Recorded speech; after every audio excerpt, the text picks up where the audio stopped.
Good morning and welcome to the pre-agenda interview for Wednesday, July 23rd, 2025 for the Housing Opportunity Fund Advisory Board. Will the clerk please read the title of the bill? Bill number 2073, Resolution appointing Shantalea Matthews as a member of the Housing Opportunity Fund Advisory Board with a term to expire April 30th, 2029. Thank you very much. And I believe council members will be joining us shortly. In the meantime, I want to welcome Leah Matthews to the table to interview as a candidate for the Housing Opportunity Fund. And we welcome you here today. And I will turn it over to you to give us a brief bio and your interest in serving on the board. Sure. I currently work for the Urban Redevelopment Authority of Pittsburgh. I'm a senior project manager in the Development Services Department.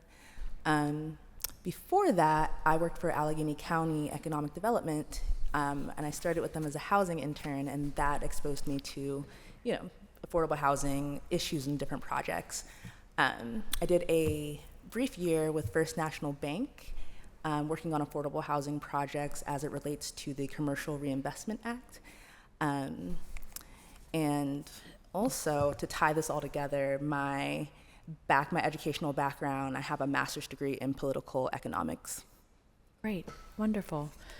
So I guess in your current role, you have the benefit of currently working for the Urban Redevelopment Authority and having worked for entities that have touched and, dealt with, if not directly, then certainly indirectly, potentially directly, the same exact matters that the Housing Opportunity Fund would be discussing and grappling with.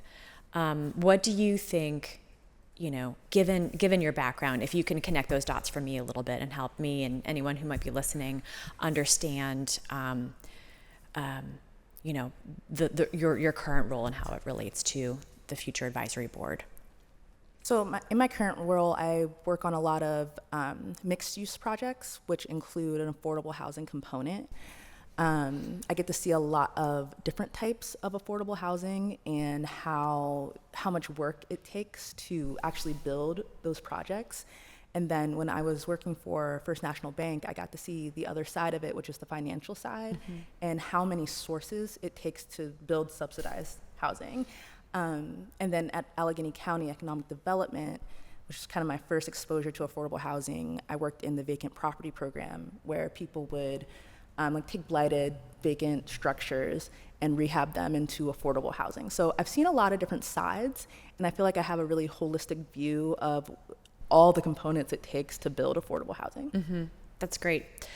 And in a climate where we're seeing an uncertain future relative to federal funding, I know that sources of funding that are local that are becoming increasingly precious.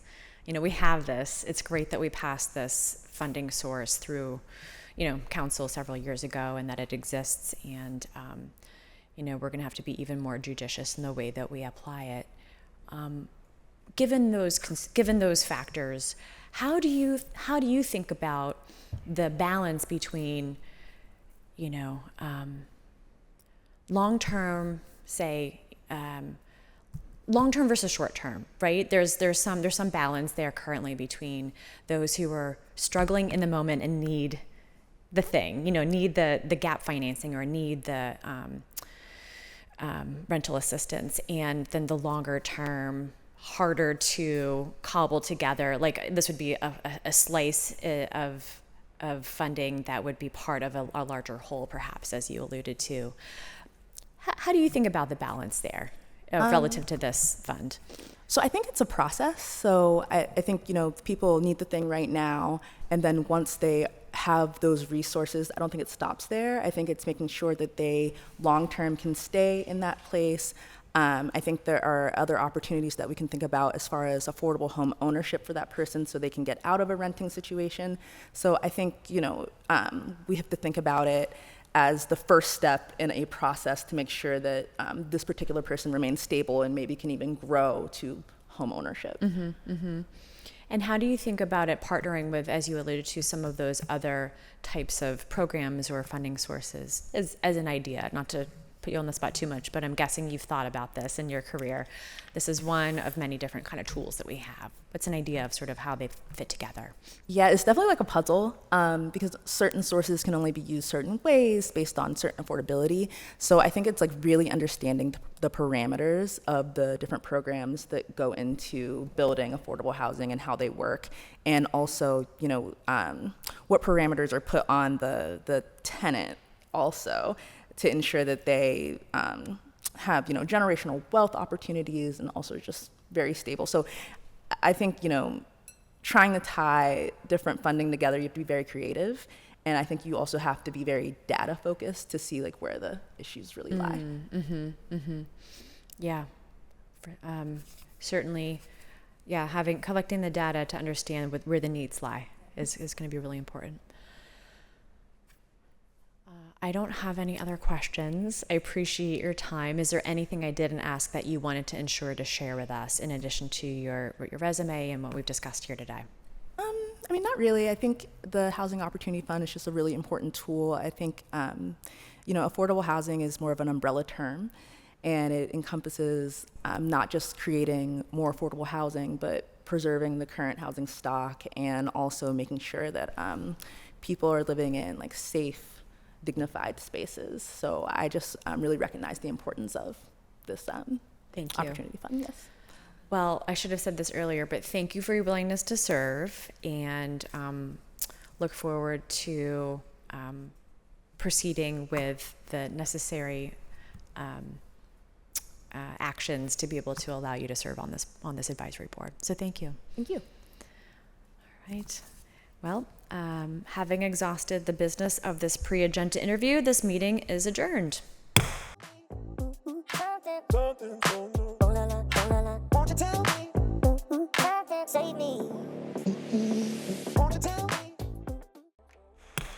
Good morning and welcome to the Standing Committee's meeting for Wednesday, July 23rd, 2025. All council meetings will be live streamed on the city's website, and for guest speakers joining us at the table, please do not turn off your microphones. Our first order of business is roll call. Will the clerk please take the roll? Mr. Charland, Mr. Coghill, Ms. Gross. Here. Mr. Lavelle.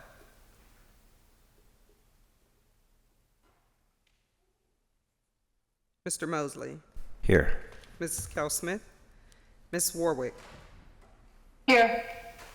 Mr. Wilson. Ms. Strasburger, Chair. Here.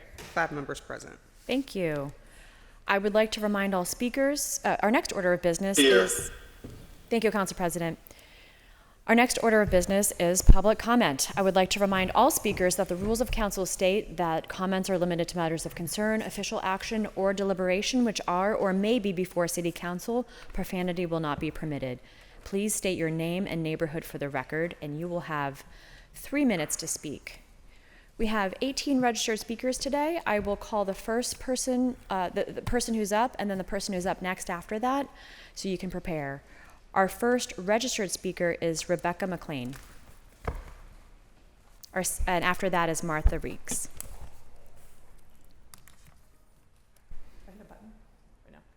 You can start speaking. Okay, thank you. Thanks.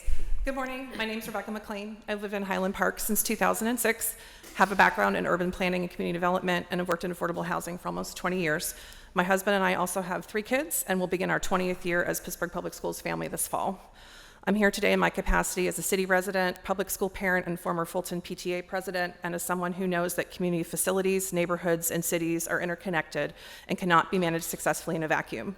Like others here today, I'm asking all members of City Council to not consider the PPS facilities utilization plan someone else's problem. These decisions impact your constituents, which means they impact you.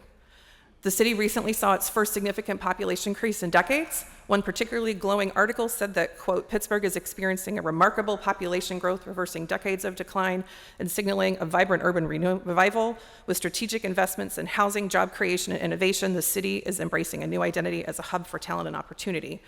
This trend is expected to continue, and if people are moving to Pittsburgh because it's a hub for talent and opportunity, many of them likely have families or are considering starting them.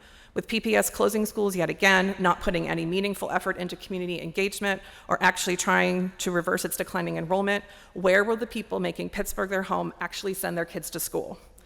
This week and next, PPS is holding its state-mandated hearings on the 9 buildings they propose to close before the 26-27 school year. In my district, District 7, 3 buildings are slated for closure: Friendship School, Fulton, and Woolslayer. Other proposed District 7 changes include making Arsenal only a middle school, Sunnyside only an elementary school, and taking away Dilworth's magnet status, losing its arts-based focus. So in Lawrenceville, Bloomfield, Garfield, and Friendship, there will be no elementary schools at all anymore. This pattern is happening across the city. How will you keep people living in the city when they start families and have no public schools to easily get to? In Highland Park, Fulton serves a predominantly low-income minority school population in a neighborhood that's becoming more and more affluent. Closing Fulton means we will lose a high-performing school in a safe, walkable, flat neighborhood with great public transit access. Fulton could easily be turned into a charter school designed to attract families away from public school options. It's also attractive to developers, further exacerbating income inequality in a neighborhood that desperately needs affordable housing. Today, I'm asking you to figure out ways to collaborate with the school district and elected officials at all levels to ensure PPS's plan will meaningfully provide equity, opportunity, and increase enrollment in Pittsburgh public schools. Remember, the state municipality's planning code requires the city to consider neighborhood resources, including educational facilities, in its comprehensive planning process. Please do what you can to ensure our neighborhood resources remain open and under public control. Thank you. Thank you. Our next registered speaker is Martha Reichs. I'm sorry if I mispronounce your name, followed by Vanessa Dagavarian. Is Martha with us? Yes, I'm on Zoom. Thank you. You can proceed. Good morning. My name is Martha Ricks, and I've lived in Highland Park since 2003. I love Pittsburgh, and I love our neighborhood. We are privileged to live on one of those many streets in Highland Park where our kids know countless other kids in a 5-block radius. They can walk between houses at age 6 safely, and they spend their evenings running from yard to yard. We socialize. We have neighborly bonds. We walk to the playground, the pool, the coffee shop. We can catch the bus into Oakland, and we're about 15 minutes from pretty much everything in the city. It's the type of place where contractors and delivery people pull up and go, oh, this is real nice. I get why you want to live in a city. But we lose Highland Park residents every year to Fox Chapel, Mount Lebanon, and other suburbs. And the same pattern happens in all of our city neighborhoods. Folks give you many reasons for their moves, but to be honest, so often it's coming down to the school district. My oldest child enrolled in Pittsburgh Public's pre-K in 2013, and my youngest child will not graduate from PPS until 2036. I want to have my kids enrolled in Pittsburgh Public Schools, and for years I've advocated for them to my neighbors, encouraging folks who have kids who are about to start kindergarten to go to one of the magnet fairs and learn about all the cool options we've had available, or go down and take a tour of Fulton Elementary School, the local feeder for Highland Park, and meet the amazing teachers who work there and choose to teach for PPS over those suburban counterparts because of the strong teachers union. I know that this is city council, and I know that the city council and the school district are entirely separate entities. And yet, as a community, we are all right here. We're all one city. There's no obvious separation when you get down to the community level. The success of both is intertwined. I'm very concerned about the impact that the Pittsburgh Public Schools' current plan to close 9 school buildings in our city, consolidating all of their enrollment into fewer buildings, is going to have on the quality of life for our city. I don't disagree that PPS is overdue to redesign their feeder patterns, revisit their building footprints, and update facilities. And they do need to ensure all students have access to high-quality education. But the current plan we're on is not setting us on the right path to do that. We're going to create school deserts, we're discontinuing popular magnet programs, and we're closing historic buildings that are still needed to serve students. Closing this many buildings at once is highly going to lead to increased class sizes in every building, fewer rooms for resources and special education supports. And based on what's happened in other cities when schools have closed, we're going to be exacerbating income inequality throughout the city neighborhoods and making it harder for parents and guardians to engage in their children's education. I'm joining my neighbor Becky in that same request of please figure out some meaningful ways to collaborate with the school district and elected officials at all levels to ensure that Pittsburgh Public Schools will meaningfully work to provide equity, opportunity, and increase enrollment in our city and not just close a lot of school buildings that are needed and are currently thriving. Thank you. Our next speaker is Vanessa Dagavarian, followed by Callie DiZabato. Hi. Hi, I'm a parent of a student at Woolslayer. Sorry, can you say your name and neighborhood for the record? Sorry. Thanks. Vanessa Dagavarian. And I live in Brookline now. We started off in Bloomfield, which is why we were going to Wilslair. And now we've signed up for the magnet program, which is soon going to be taken away. But we do feel really, I'm really glad that she's going to be going next year.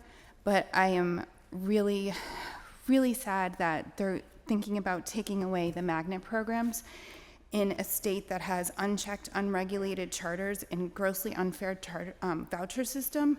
This is just setting up the public schools for failure. And they're going to lose so many people that it's hard to imagine how it's not going to lead to a state takeover or a collapse of the entire system. In order for a city to retain a population and promote growth, you need public schools. I literally moved here to Pittsburgh for affordable housing as a single parent and quality schools. It was only like a week after I got here that I learned that we were going to have to fight to keep our school open. And I wanted to also say that I'm in Brookline, and our board director is Emma Eward, and if there is a director that you wanted to speak to who was not beholden to special interest group, it would be Emma Eward. And that is unfortunately really hard to find right now on the board. And it's only going to be going forward because of a special interest group, which pretty much has bought the board. It will be even less. So I also wanted to say that closing 22% of the schools in a district that already has financial woes due to the charters is deeply concerning. That this affects real estate, job growth, population retention, tax revenue, and it affects small businesses. And I just wanted to say that we love the public schools, and we also think that equity is really important, and right now we have a lot of diversity in our school, and we're really worried about what's going to happen to our friends who go to school, and that right now they're pandering to the privilege, and even though they're talking about equity. And I would just really hope that the city would, I know that it's separate, but the more that you could work together, because it's really going to affect the city, and we really care about Pittsburgh, and we care about the public schools. Thank you. Thank you. Our next speaker is Callie DiZabato, followed by Ellie Harward. Hi, my name is Callie DiSabato, and I live in the North Side. Also, for the record, I volunteered at King Elementary last year every Thursday, and it was the highlight of my week all year long. King Elementary is a lovely school. I'm here today, though, to express gratitude that Council is returning to conversation about regulating and restricting short-term rentals. As I shared last week, my small sliver of the North Side has more Airbnbs than it does have neighbors. Sometimes it's really helpful to have short-term rentals close by. I have a large blended family, and 2 Novembers ago, we planned to have the whole family in Pittsburgh for Thanksgiving. Both sets of my parents rented Airbnbs within walking distance because everyone wants to spend as much time as possible with my sweet baby niece Indigo. But a few days before Thanksgiving, my stepbrother died. Yesterday would have been his 39th birthday. When I reached out to the Airbnb my dad and stepmom had rented, the rental manager working for the property owner replied that we weren't able to cancel because we were too close to the date of travel. We'd missed our cancellation window and would not be issued a refund. What kind of neighbor is that? In April 2022, my neighborhood witnessed a mass shooting at an Airbnb party. As you know, 2 kids died. I'll never forget waking up in the middle of the night to young people screaming, "Please don't shoot me," and the sounds of gunfire. Welcome. Thank you. After the gunfire subsided, I crept to the back of my house and watched from the window, in disbelief about the amount of kids who were outside fleeing violence. Experiencing that event spurred me into connecting with my neighbors and put me on a trajectory towards political activism. Maybe that's because my inaction at the window that night of the shooting felt like a violent contribution to that evening, and I couldn't be passive watching from the window anymore. Part of my personal politics is recognizing that when people have the power to create change and don't exercise it, there's violence in inaction. That's a little bit too complicated to unpack in public comments, so I'm returning to the point at hand, restricting short-term rentals. I know you all have competent staff, who help you do research. An extra shout out to Councilwoman Gross's staff member, who recently discovered that HDR, a firm frequently hired by Pittsburgh, uses surveillance in ethically questionable ways. But I'm going to share a few other ways in the last few seconds that I have that other cities have used their power to exercise regulation to discourage investors from snatching up the housing market, which is something I'm really concerned about in my small neighborhood. Many cities regulate the night per year maximums. So London, Vienna, San Francisco, and Washington have 90-night caps. Japan has a nationwide limit of 180 days. Seattle owners can own 2 maximum properties, their own plus a secondary investment property. NYC has an adjacency rule where homeowners need to be in adjacency to their building. There are licensing requirements. So many cities require that their property owners have licenses. Many of them require fees. That includes Austin, Boston, Charleston, Chicago, Denver, Houston, Honolulu, LA, Miami, Nashville, New Orleans, New York City, Palm Springs, Portland, San Antonio, San Diego, Santa Monica, Savannah, Seattle, Washington, D.C. Thank you. Thank you. And it's DeSabato, right? The last name is DeSabato. I want to get it right next time. Yeah, it's DeSabato. DeSabato. Okay, thank you. I want to get it right next time.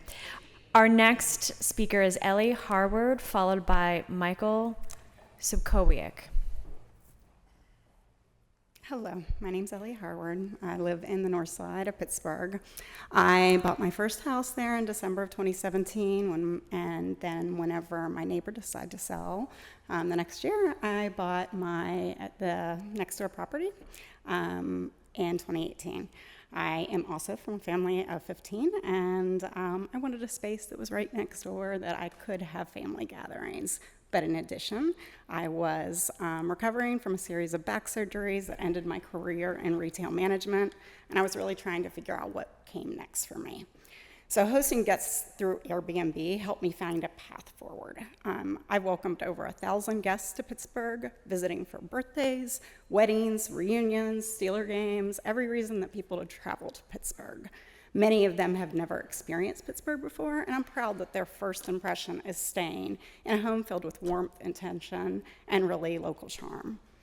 I'm also speaking today and on behalf of my friend and fellow community leader, Michelle, who rents a room in her home to supplement her Social Security income. Hosting has allowed her to stay financially independent and in a neighborhood that she loves.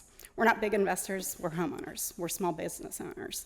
We're women rebuilding our lives with purchase, and short-term rentals have allowed us to do that. So this legislation may have been written with party houses in mind and the idea that it's all like that, but really, what it does is it creates hardship for people like myself and Michelle. So, to be honest, something else that's deeply personal about it, after 48 years, finally navigating a lot of change, I met the love of my life. He lives in Beaver Falls, and that's 40 minutes away. This legislation is implicating, if I'm reading it right, that if I were to move in with him someday, that really the investment that I've made in my 2 houses, I don't have a 401k, those 2 properties, that I can't run them the way that I choose to. So no longer managing the homes that I've poured my heart, time, and savings into, and that doesn't make sense to me. I'm still local, I'm still invested, I'm still committed to the safety, cleanliness, and beauty of these homes in this city, but under this proposal, love, aging, financial need, and possibly could push me out of my own livelihood, and that's heartbreaking and wrong. So the idea of owner-occupied requirements to live on site and eliminates co-hosting models and neighbors managing nearby units. It punishes caregivers, aging homeowners, or someone like me who might move away for love. 1 STR per lot rule. I own 2 homes side by side and care for them both. This rule would have forced me to choose between them. And thank you all so much. Thank you very much. You can submit written comments if there's more to say. Our next registered speaker is Michael Subkowiak. Sorry if I mispronounced your name, followed by Jake Tovey. Close to W like a V. Hi, my name is Michael Subkowiak. I've been living in Oakland for the past 30 years. I've been hosting Airbnbs there for the past 12 years. Just to give you a quick picture of some of the short-term rental owners in my neighborhood, we have myself, We have an African-American single mom who owns a couple of short-term rentals. We have a couple of immigrants from Russia and from Chile who run it. We have a wide range of diversity of small business owners who run short-term rentals here in Oakland, trying to help out the community. The short-term rentals allow me to reinvest in the community. I've put thousands of dollars repairing these dilapidated old buildings that didn't have time to be reinvested into. Short-term rentals allow me to do that and help improve the community and stabilize the community. So, a couple of things beside that. So I don't think we need additional regulation. There's a lot of existing city regulation that I abide by running my short-term rentals already. And the platforms, in addition to the platforms we run on, they are basically inspecting my building every single day by every guest I have in there. My guest will report to me if a light bulb is out, if the door is squeaking or whatever. I have inspectors in there every single day making sure those buildings are in great condition. Because if not, I can be banned from the platform and I can be reviewed negatively on that platform, thereby jeopardizing my entire process. Over the years, I've hosted over 2,500 different grad students, medical professionals, nurses, parents, everyone who is coming to Pittsburgh who needs a different form of housing, short-term, medium-term, long-term, right? We need that flexibility for folks who are coming to work and participate in our communities here. So that's one of the things that I provide with. I think if we're going to do short-term rental management, just manage it under normal rentals. Right? Just use one system, all rentals, we manage it underneath that, take care of the regulations or whatever, just put it under rentals. By putting a subcategory of short-term rentals just makes it more confusing and harder to manage, right? Because if I have a guest who wants to stay for 2 weeks and then goes to 6 weeks, under these regulations, that wouldn't be permitted, right? We need a complete flexibility in how we do this. Also in the proposed regulations, there's a lot of things that the city is doing already. For me to provide additional information in terms of the taxes I've paid, we have a tax collecting part of the city that already I'm held accountable to. So why add more regulations? I'm just a small business owner, and it's just a hassle to have more and more paperwork in front of me that's already being managed. I think if we really want to do something about this, I think we should actually encourage more short-term rentals. One of my elderly neighbors next door, she doesn't have the money to improve her house. If we could figure out a way that she could host other short-term rentals in there, she could make improvements and stay in the community. So I think we can think of this in a creative way of trying to improve more of our neighborhoods. Thanks. Thank you very much. Our next registered speaker is Jake Tovey, followed by Candace Kane. Awesome. I'm on Zoom. Can you hear me? We can hear you. Yeah, my name is Jake Tovey. I'm speaking in regards to the bills revolving around short-term rentals. Great points by Mike, the last speaker, too. I'm a local short-term rental operator. I've been in the business for over 5 years. I've lived here the past. I manage a 46-unit portfolio in Shadyside. I'm typically hosting great guests, nurses, people visiting for Pitt and CMU, families visiting for surgeries, crews, producers for certain projects, people that want a more comfortable accommodation than what a hotel can offer. I fully support smart regulation, and I believe the intent behind these two bills is good, but I'm concerned that if passed as written unintended consequences that will really hurt local businesses like myself, working class residents who are industry. My primary opposition is in Bill 2082 that centers around capping the number of units in a building size and lot size. That's a blunt restriction that doesn't really consider whether a unit is compliant, well managed, causing issues. As written, over 75% of my business would be wiped out overnight that I've worked so hard to build over 5 years. Even though I've read law and regulation for 5 years, I've paid over $1.2 million in occupancy tax. I employ over 20. I have a 4.9 star rating out of 5 after hosting 15,000 guests, and not a single issue with parties living my properties. I have great measures to prevent that. So my biggest reason of concern is that rentals have a natural supply and demand curve. So cutting this bill, cutting out mass amounts of supply of well-run short-term rentals doesn't make that demand go away.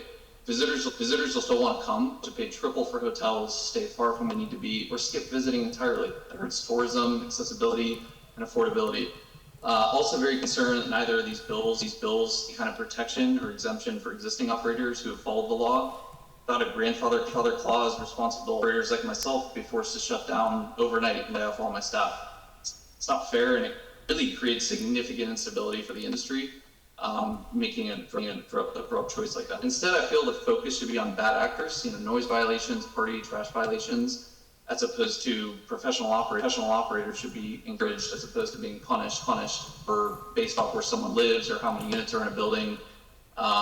In Bill 2081, there's also issues like capping length at 28 nights. Hope that just means 29 days are exempt from these rules, but that should be clear. I've ultimately submitted 3 written statements because 3 minutes isn't enough time to express really how serious the consequence of these bills would be, not just for me, but other local operators who've done everything right. Fully support smart regulation, but these proposals go way too far, too fast, and without any path forward. Followed the law in good faith. So I'm asking you to please protect what we've built. Don't punish the ones who have rules. Please take time to review the letters submitted, and hopefully good hosts and operators can be rewarded. Thanks very much, and please do send along your written comments. Our next speaker is Candace Kane, followed by Adrian Johnson. My name is Candace Kane, and I live in Fineview. I strongly support regulation of short-term rentals. However, additional provisions are needed to carry out the intent of the proposed ordinances. Here are 7. I ask that the number of short-term rentals be limited, much like the current proposal's limit on the number of short-term rentals in apartment buildings. This limit is important for Fineview because our neighborhood is physically small, is compact, and is burdened with way too many short-term rentals. The large number of these rentals in Fineview is comparable to having too many Airbnbs in an apartment building, which the legislation acknowledges and limits. 2, the short-term rental owner of record should be a person, not a business. This proposal provides for owner occupancy in accessory use short-term rentals, that is ADUs. I assume that would be a person. However, owner occupancy is beneficial in primary use short-term rentals as well. However, accessory use short-term rentals, such as ADUs, can lead to a loss of affordable housing. In fact, the American Association of Retired Persons does not support ADUs being used as short-term rentals because of the negative effect on affordable housing. We need more affordable housing in Pittsburgh. I oppose allowing short-term rentals as primary use in neighborhoods zoned residential, including multifamily districts, because it reduces the already small number of affordable housing options. Fineview alone has lost about 20 affordable houses to Airbnbs, which are the primary use short-term rentals. Another reason short-term rentals should be confined to districts zoned commercial or non-residential is due to the detrimental impact of dwellings that house only transients. Neighborhoods lose cohesiveness when neighbors are replaced with visitors. This leads to social erosion and a loss of quality life for long-term residents. I applaud the city's requirement that a short-term rental owner be licensed. However, I ask that each short-term rental owner be allowed to own only one such rental. Fineview's experience shows that problems occur when the owner has title to more than one. Finally, Fineview, like Lawrenceville, has special parking problems.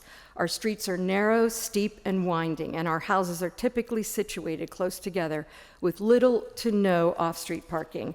On-street parking is already inadequate. Short-term rentals arrive in multiple cars, vans, and trucks, putting further pressure on availability. I asked the city to develop a special parking plan for Fineview, as was done for Lawrenceville, to address our neighborhood's unique conditions and needs, especially around short-term rentals. Thank you. Thank you. Our next speaker is Adrian Johnson, followed by Chad Wise.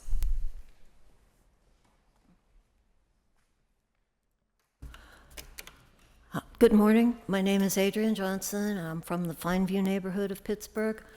I submitted written comments, but I'm taking time off of work to be here in person because this issue is so very important to the residents of Fineview. Currently, zoning doesn't permit short-term rentals in residential neighborhoods. The use table differentiates between residential uses and non-residential uses. None of the residential uses include providing accommodations for transient visitors.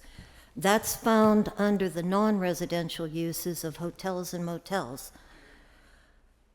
The Department of City Planning has recommended an amendment that clarifies the definition of hotels and motels by removing mention of kitchen facilities and making it clear that hotels and motels are temporary accommodation.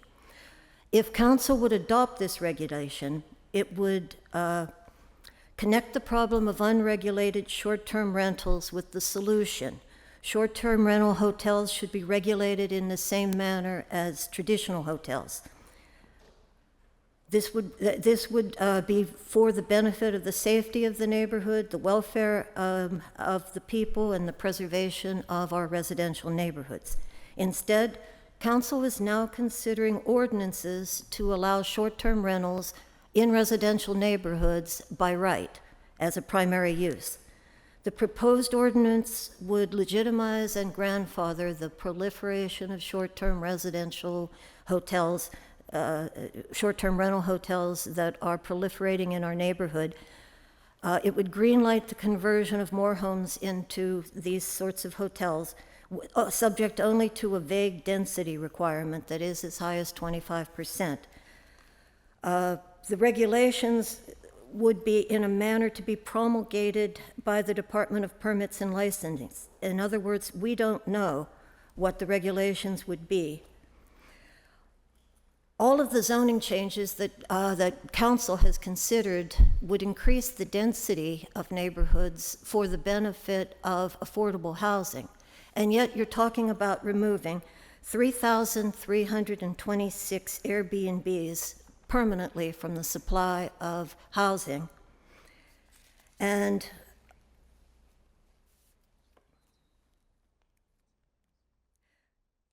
if you would add those back to the supply of residential neighborhoods compared to the number of housing units that have been generated, affordable housing units generated by the past administration, this would be a giant step in the right direction.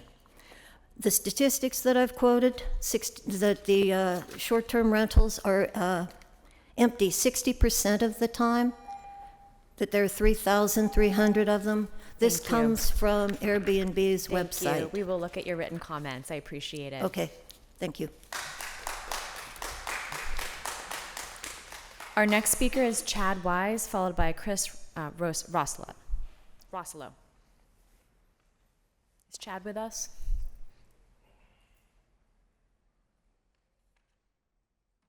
Hi, good morning. Can you hear me? We can hear you. Great. Good morning, council members. My name is Chad Wise, and I just moved into an 1868 Victorian in Manchester, so officially a Northside resident. I'm here today on behalf of the Steel City Short-Term Rental Alliance, representing responsible hosts and homeowners from across the city. I've spoken with many of you before, and you know that we at Steel Stress support smart, balanced regulation on short-term rentals. These are rules that ensure guest safety, protect neighbors and neighborhoods, and hold bad actors accountable. Bills 2081 and 2082, as currently written, overreach in ways that we feel threaten opportunity, they threaten property rights, local jobs, and threaten housing development. I'll mention a few of these in the allotted time. First, language around permitted districts and special exemption districts raise red flags. While not yet defined, it hints at possible future bans by neighborhood. This could eliminate short-term rentals in key areas and cut off that hyper-local revenue that supports homeowners and local small businesses alike. Second, the 28-day rule should be a definition, not a restriction. STRs by nature are under 30 days, so let's just say anything longer is regulated as long-term housing and not accidentally block midterm stays from nurses, professionals, families in transition. Third, this 2 and 5 unit cap per building is development stifling and may create conflicts where there were none. In real life, the short-term rental market naturally regulates itself via supply and demand, and oversaturation pushes uncompetitive units back to long-term housing rental or for-sale housing. These arbitrary caps discourage housing investment and can halt the very thing we're trying to encourage, which is building and creating more housing stock. Fourth, the 25-mile radius. As a host and neighbor, I agree there must be 24/7 accountability, but location alone doesn't guarantee that. Requiring a 24-hour contact able to respond in a certain amount of time is fair and enforceable. Fifth, the requirement to post a license on property. Outside signage is a security risk saying come and rob me. We're comfortable posting inside the unit alongside hosts and local emergency contact info. Finally, the daily guest register is a privacy concern. Hosts should verify the primary guest, not track every occupant's name, including their kids. These changes and others would allow responsible owners to continue hosting safely and transparently. Let's make sure we're making decisions based on data, not feelings. We at Steel Shrub would appreciate and welcome the opportunity to work with council as both constituents and small business owners to refine these bills into something that works for everyone. Thank you. Our next speaker is Chris Roslow, followed by Andre Taylor. Good morning. My name is Chris Roslow, Policy Director at Pittsburgh Community Reinvestment Group and resident of the Spring Garden neighborhood in the North Side.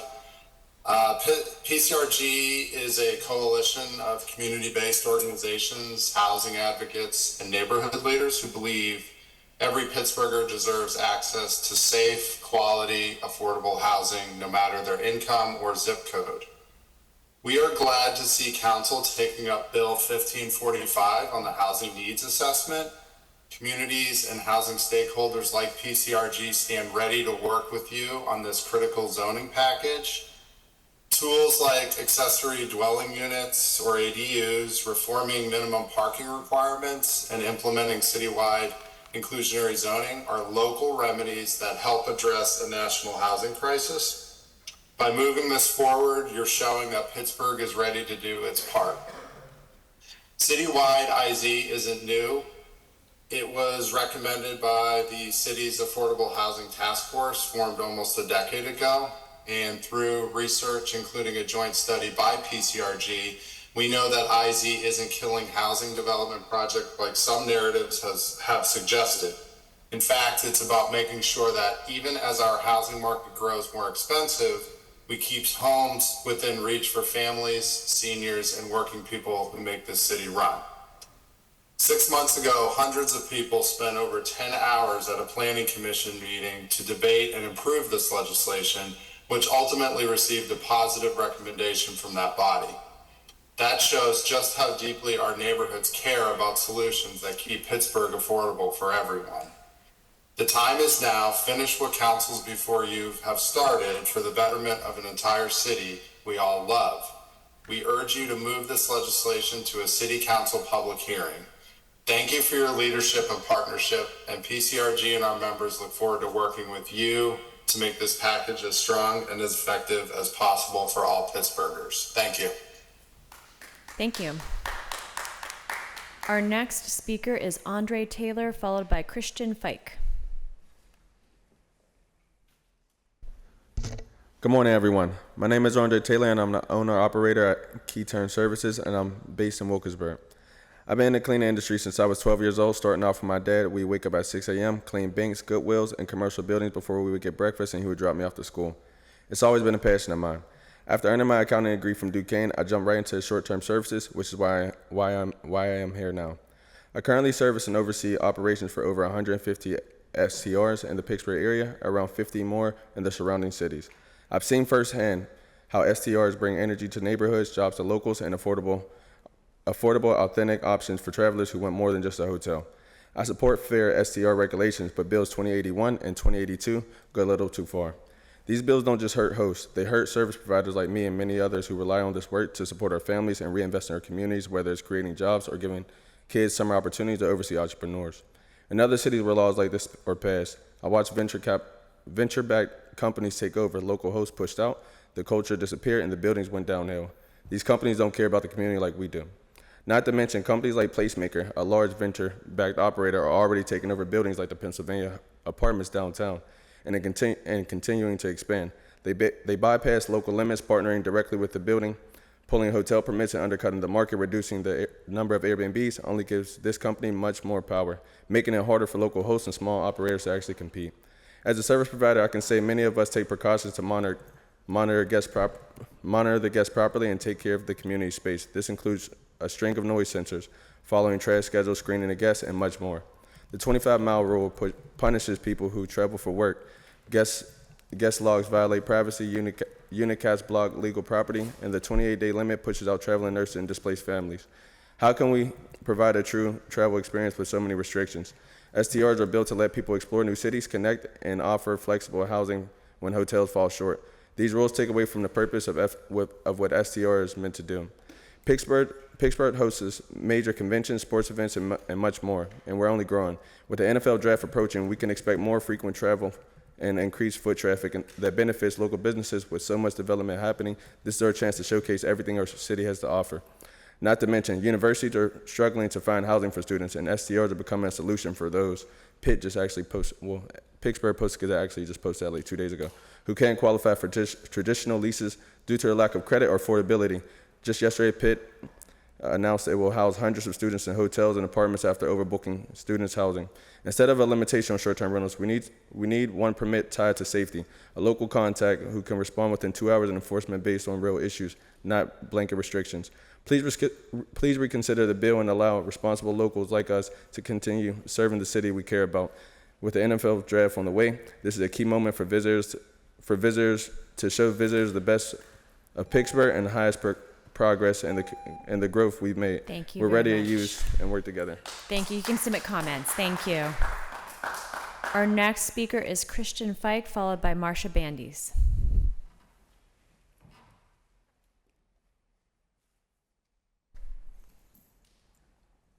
Is Christian with us? We'll come back to Christian at the end if there's time. We'll move on to Marcia Bandies, followed by Nicholas Marchuk.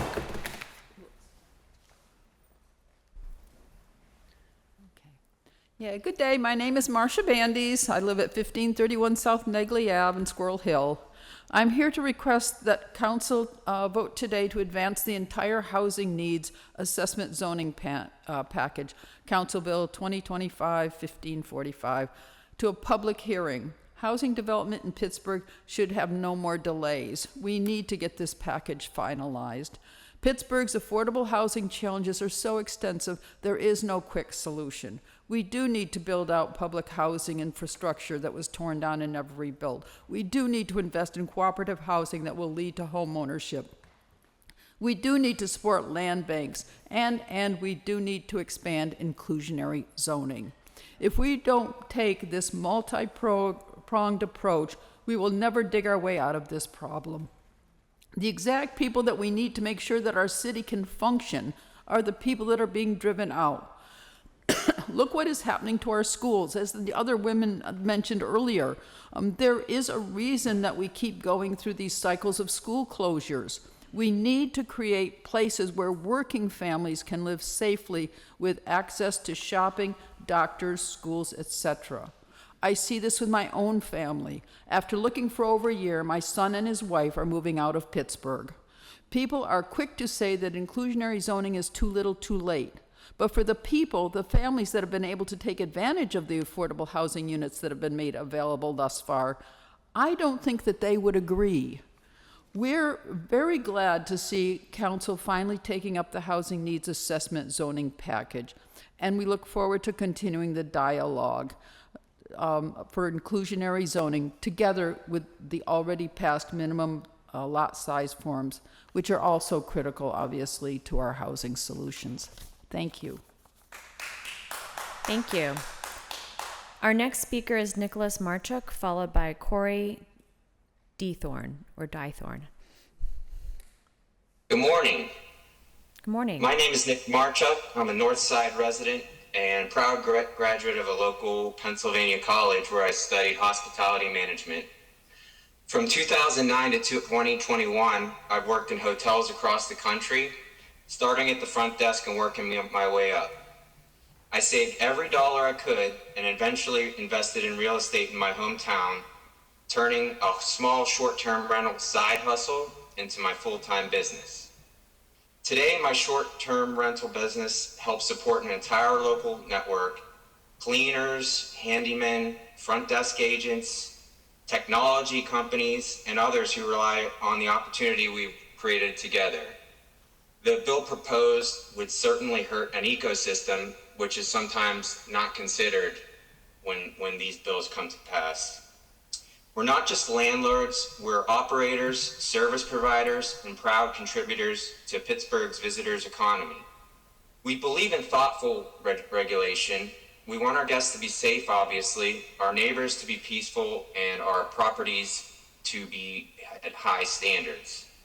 I do have serious concerns about this ordinance, especially the blanket restrictions on length of stay, zoning restrictions, and the potential license suspension over vague or minor issues. These measures don't target bad behavior. They actually punish honest, responsible operators like myself who are doing everything right. We work hard to be good neighbors, and our properties are professionally cleaned and monitored. We maintain an excellent relationship in our communities, and I can tell you firsthand that some of the neighbors even prefer our presence to absentee landlords or poorly managed long-term rentals. I've personally assisted local law enforcement in getting guns and criminals off the streets using our resources that we have available to help them find individuals. We care about the city and do everything in our power to make it safer, but the way this ordinance is written, it treats all operators as if we're problems to be solved rather than partners in Pittsburgh's future. It creates red tape that discourages compliances and pushes good actors out of the market while doing little to address the actual bad ones. I think we should work together on this. I think we should design rules to preserve neighborhood integrity without crushing small businesses or scaring away tourism. We're here, we're local, we live in the neighborhoods we work in. We're ready to cooperate. Safe regulation is important. Thank you for your time and as well as your consideration. Thank you. Our next speaker is Corey Dethorne, followed by David Brangan. Thank you, council members. My name is Corey Dethorne from Mount Washington. I'm a lifelong Pittsburgher, a licensed real estate professional with nearly 500 residential transactions under my belt. I own, operate, and manage a range of rental properties throughout the city, including short-term rentals, long-term units, and Section 8 housing. In my experience, there's a natural demand for short-term rentals within the larger segment of residential housing, and that's exactly where short-term rentals should fall, under the umbrella of residential housing. When I travel with my young family and elderly parents, we prefer short-term rentals. We just came back from vacation where that's exclusively what we used. They allow us a space to gather, cook, play games, and enjoy each other's company that otherwise hotels wouldn't offer. They are oftentimes unique and interesting housing options in neighborhoods that people want to be in. Over the years, I've personally renovated numerous properties in Pittsburgh and take pride in improving the safety, appearance, and the values of the neighborhoods I work in. Each segment of the rental market presents its own challenges, and having worked across all of them, I've run the gamut. I employ a team of local workers that include cleaners, maintenance professionals, administrators, as well as support numerous small businesses that help with everything from landscaping to linens. These are real jobs that depend on responsible rental operations to thrive. The short-term rentals that I manage follow strict safety security protocols, often exceeding hotel standards. Each unit is equipped with those protocols, and we actively monitor for noise, unapproved gatherings, and unapproved guests. There's a lot of debate about the impact short-term rentals have on the housing availability, but the data I've found talks a different story. AirDNA estimates there are around 3,500 short-term rentals in the county in general and about 2,000 within the local city limits. Pittsburgh is home to around 170,000 residential housing units. Of those, over half, 53%, are rental properties. That means short-term rentals make up about 2% of the rental stock and 1.1% of the total housing stock. I believe there's a great opportunity within the city to look at itself. The city holds between 5,000 and 20,000 vacant or distressed properties in its land bank. The data is kind of hard to come by. Since 2023, the land bank has only managed to sell about 34. These blighted, underutilized properties are a far greater obstacle to housing access and neighborhood stability than the 1.1% that the short-term rentals are. A real opportunity for housing reform lies in addressing the vacancy via a responsible public-private partnership to streamline depositions of these properties to responsible investors and developers, not attacking a fraction of the market that supports tourism, visiting professionals, and the local economy. I fully support smart and enforceable legislation that targets bad acts. Thank you very much. You can submit your full comments to council. Our final registered speaker is David Bringen, and then we will open it up to those who are not registered to speak. Good morning. My name is Dave Bringen. I am the Executive Director of Lawrenceville United and a co-chair of the Pittsburgh Housing Justice Table. Just want to say we're excited to see Council Bill 2025-1545 with all the housing zoning amendments on the table, and just want to encourage Council to move it forward for a public hearing. We're very glad to see this package, and we look forward to continuing this dialogue with Council about this important package, legalizing accessory dwelling units, reforming minimum parking requirements, and adopting citywide inclusionary zoning, together with the already passed minimum lot size reforms, are critical solutions to our citywide housing crisis. I know, Isaiah sucked up a lot of that discourse, a lot of, competing papers thrown out there, but just to cite a couple examples from the last couple weeks, I just wanted to mention a couple projects that are moving forward. In Lawrenceville, we're working with a project that's been under construction for a while now, that's going to have 28 affordable units that are starting pre-leasing in September. We just broke ground on another project on 39th Street that's going to be delivering another 35 affordable units, 340, total units. And both of them will be accepting housing choice vouchers or Section 8. And we're going to be working with tenants who've been displaced from Lawrenceville or at risk of displacement to support them in applying for those units. And the Pittsburgh Business Times just reported that a 220-unit project on Hamilton Avenue in Larimer just secured their financing after really significant challenges with the zoning process and financing, and voluntarily opted into the standards for IZ, bringing another 22 affordable units. So that's the equivalent of, those three projects are the equivalent of 3 extra low-income housing tax credit projects in some of our, city of Pittsburgh's most desirable neighborhoods where rents are really high. That's not going to solve our affordable housing needs, of course, but it's also nothing to sneeze at, and shows some of the promise here. So, this legislation doesn't need to be the final legislation, but let's keep the conversation moving as we work out a compromise. I want to especially thank Councilmember Strasburger for continuing the dialogue and getting deep into the weeds on this policy and working to find solutions, including additional funding to provide clarity and consistency to developers so we can continue to grow Pittsburgh and housing opportunities for everyone. And want to commend Councilwoman Gross for introducing this package. So let's move this forward to a public hearing and look forward to continuing to work with everybody. Thanks. Thank you. There being no further registered speakers, we will now take comments from those in the audience wishing to speak. Thank you. You will have 3 minutes. Thank you. Carlino Giampolo, Panther Hollow. Change occurs on 2 pathways, the worn-out path of tragedy or the less traveled path of dignity. The illegal skate park in our Panther Hollow playground is on the path of tragedy. Councilmember Barbara Warwick broke the Sunshine Law when she spearheaded the initiation of this skate park, and she must bear the consequences of her action. The Sunshine Law is rendered meaningless if it is not enforced.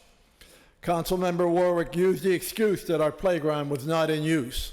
That is no reason to justify what she did. Her action is one that is clearly on the path of tragedy.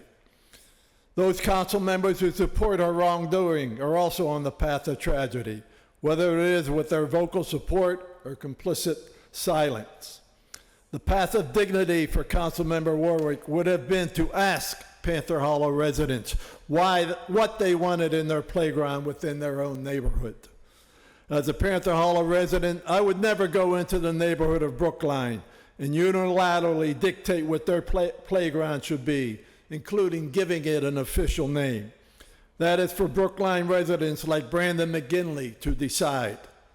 Some may say, why didn't the longtime residents of Panther Hollow speak up sooner about the illegal skate park?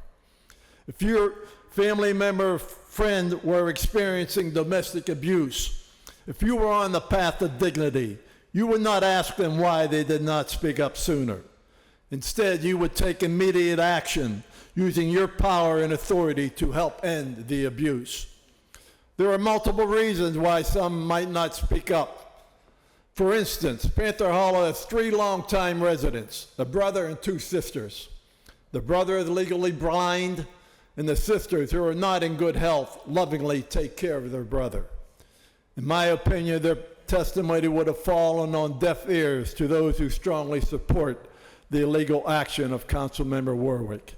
Yet these longtime residents don't deserve the abuse of having to close their doors and windows of their own homes so as not to hear the sounds of skateboards crashing onto concrete. It will take courage for council members to uphold their highest level of dignity to end this injustice of this illegal skate park in Panther Hollow, when that may cause chaos and result in personal criticisms and loss of friendships. However, they must do the right thing, simply because it is the right thing to do. I strongly urge you to take the path of dignity and remove the illegal skate park, shut down the playground, and conduct an in-depth investigation of this tragic project from its inception to the present. Your personal dignity should inspire you to do no less. Thank you. Thank you. Next speaker, please. Next speaker, please.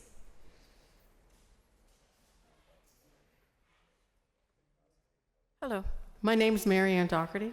I actually live in Butler, PA, but all my work is down this way. I work for 2 gentlemen who own about 14 Airbnbs. To be honest with you, from 5 years ago, I didn't even know what an Airbnb was because I've never stayed in one. Since I've been working for these gentlemen, I can tell you from my personal experience, I do the cleaning. I take care of all their properties. I can tell you day in and day out what we do behind the scenes at each property to make sure the guest is not only safe but happy. We go out of our way to introduce ourselves into the neighborhood, to let them know what we're doing, and to tell them if you have any concerns or issues to please get in touch with us so we can make sure that any of them or any issues they have are addressed. We take pride in having people come in here from doctors which actually I should be cleaning one right now. I took the time off to come here to tell you how important this is because this is my livelihood. This is what I do. I do this all for them, and if they can't purchase more property or if you limit them, you limit how I provide for my family, which is obviously a big concern. We employ a lot of people, like you've heard before, window cleaners, contractors, there's myself with cleaning, there's just a gamut of people that we do. We have people here who come that you don't get to see from the messages about the guests who have been so happy with our properties, not only because of the way we maintain them, but because their child was at Children's Hospital having a surgery, and then if you want to cap this 28 days, their child is still recovering. What are they supposed to do? They have to go find somewhere else. We can't extend that then for them to stay the extra week that they might need. I mean, how will that be helpful to a family that's already it's facing so much they don't need to face a housing issue? It just, there's ways that things can be solved.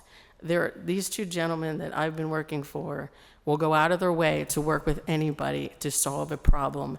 And I think if we can get into some of these neighborhoods, I guarantee you some of these the neighbors would be happy to have us there because our properties, there is no garbage. The lawns are taken care of because, as another gentleman pointed out, we would be getting complaints from Airbnb and they would be shutting us down. So there are a lot of good hosts, and I just don't want their voices to not be heard just because sometimes the bad or a tragedy that happened overshadows all the other good that we actually do. So thank you for your time. Thank you. Next speaker, please.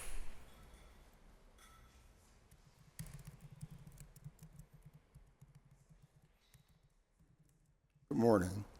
My name is Ronald Mallory. I also work for the same gentleman that the young lady was speaking of. I actually property manage in Manchester for the last 19 years. I've been overseeing Airbnbs for the past 5 years. And I'll be honest with you, I will take an Airbnb every day. I have dealt with some of the poorest, slummiest landlords in Manchester. It is pathetic. I live in Manchester. I actually live on Liverpool Street, the so-called historical block of Manchester.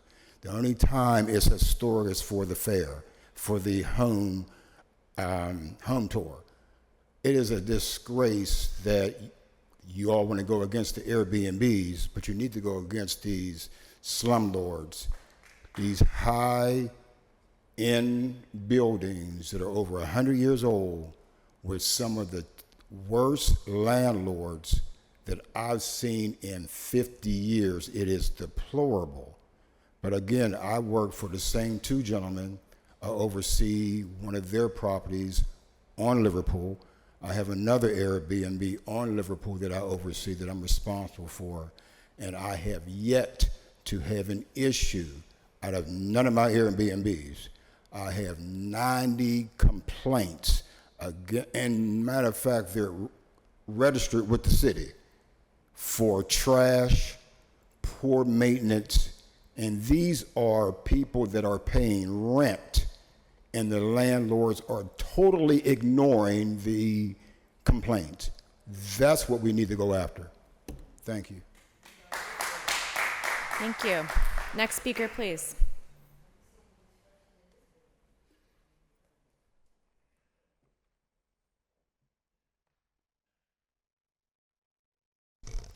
My name is Yvonne F. Brown. I live at 715 Mercer Street, up at the top of Bedford. For the owners and for the people that came to speak about the B&B, I thank you, because I didn't think about it. You showed me another side. Like, those people are coming, sometimes your children are in children's hospital for operation and may need to extend your time and can't.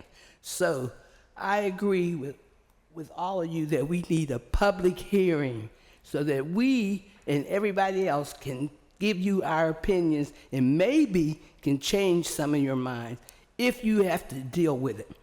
I also was talking to Bernadette yesterday about the building where I live at. And so she was instructing me, like she was telling me, with me coming down here fussing, no matter what they're doing to me, they can take and just not renew my lease because I come down here and fuss.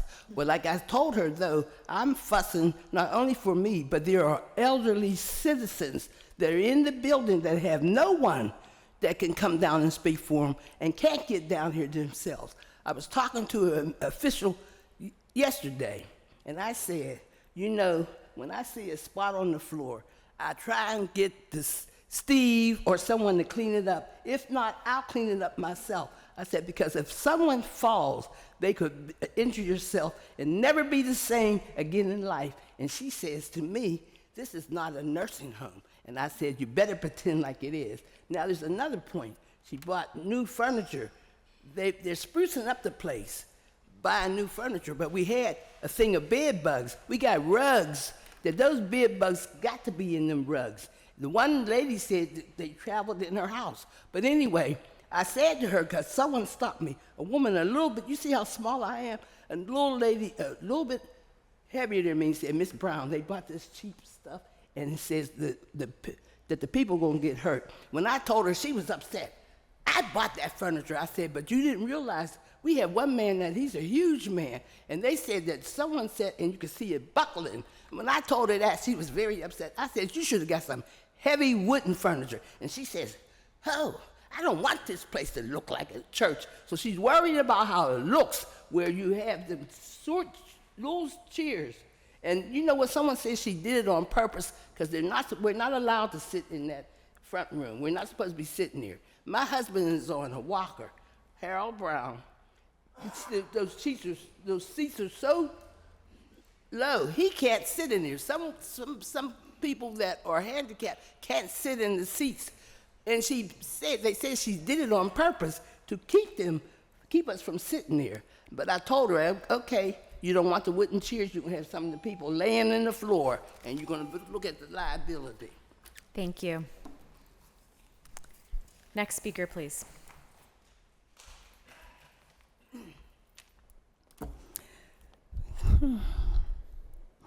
The missing child, Cerise Taylor, now known as Special Agent Sunshine.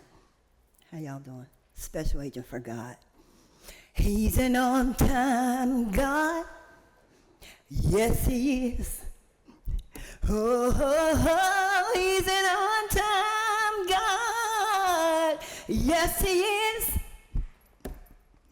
Well, he may not come when you want him, but he's always right on time. Yes, he's an on-time God. Yes, he is. I had to bring it today. Thank you, Lord, for just bringing me here. Thank you for my help and my strength. Thank you for every soul that's present to hear your word. Today's message is responding to hardship.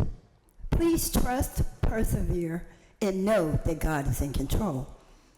I return the sender any voodoo ritual sent towards me with tsunami force in Jesus' name.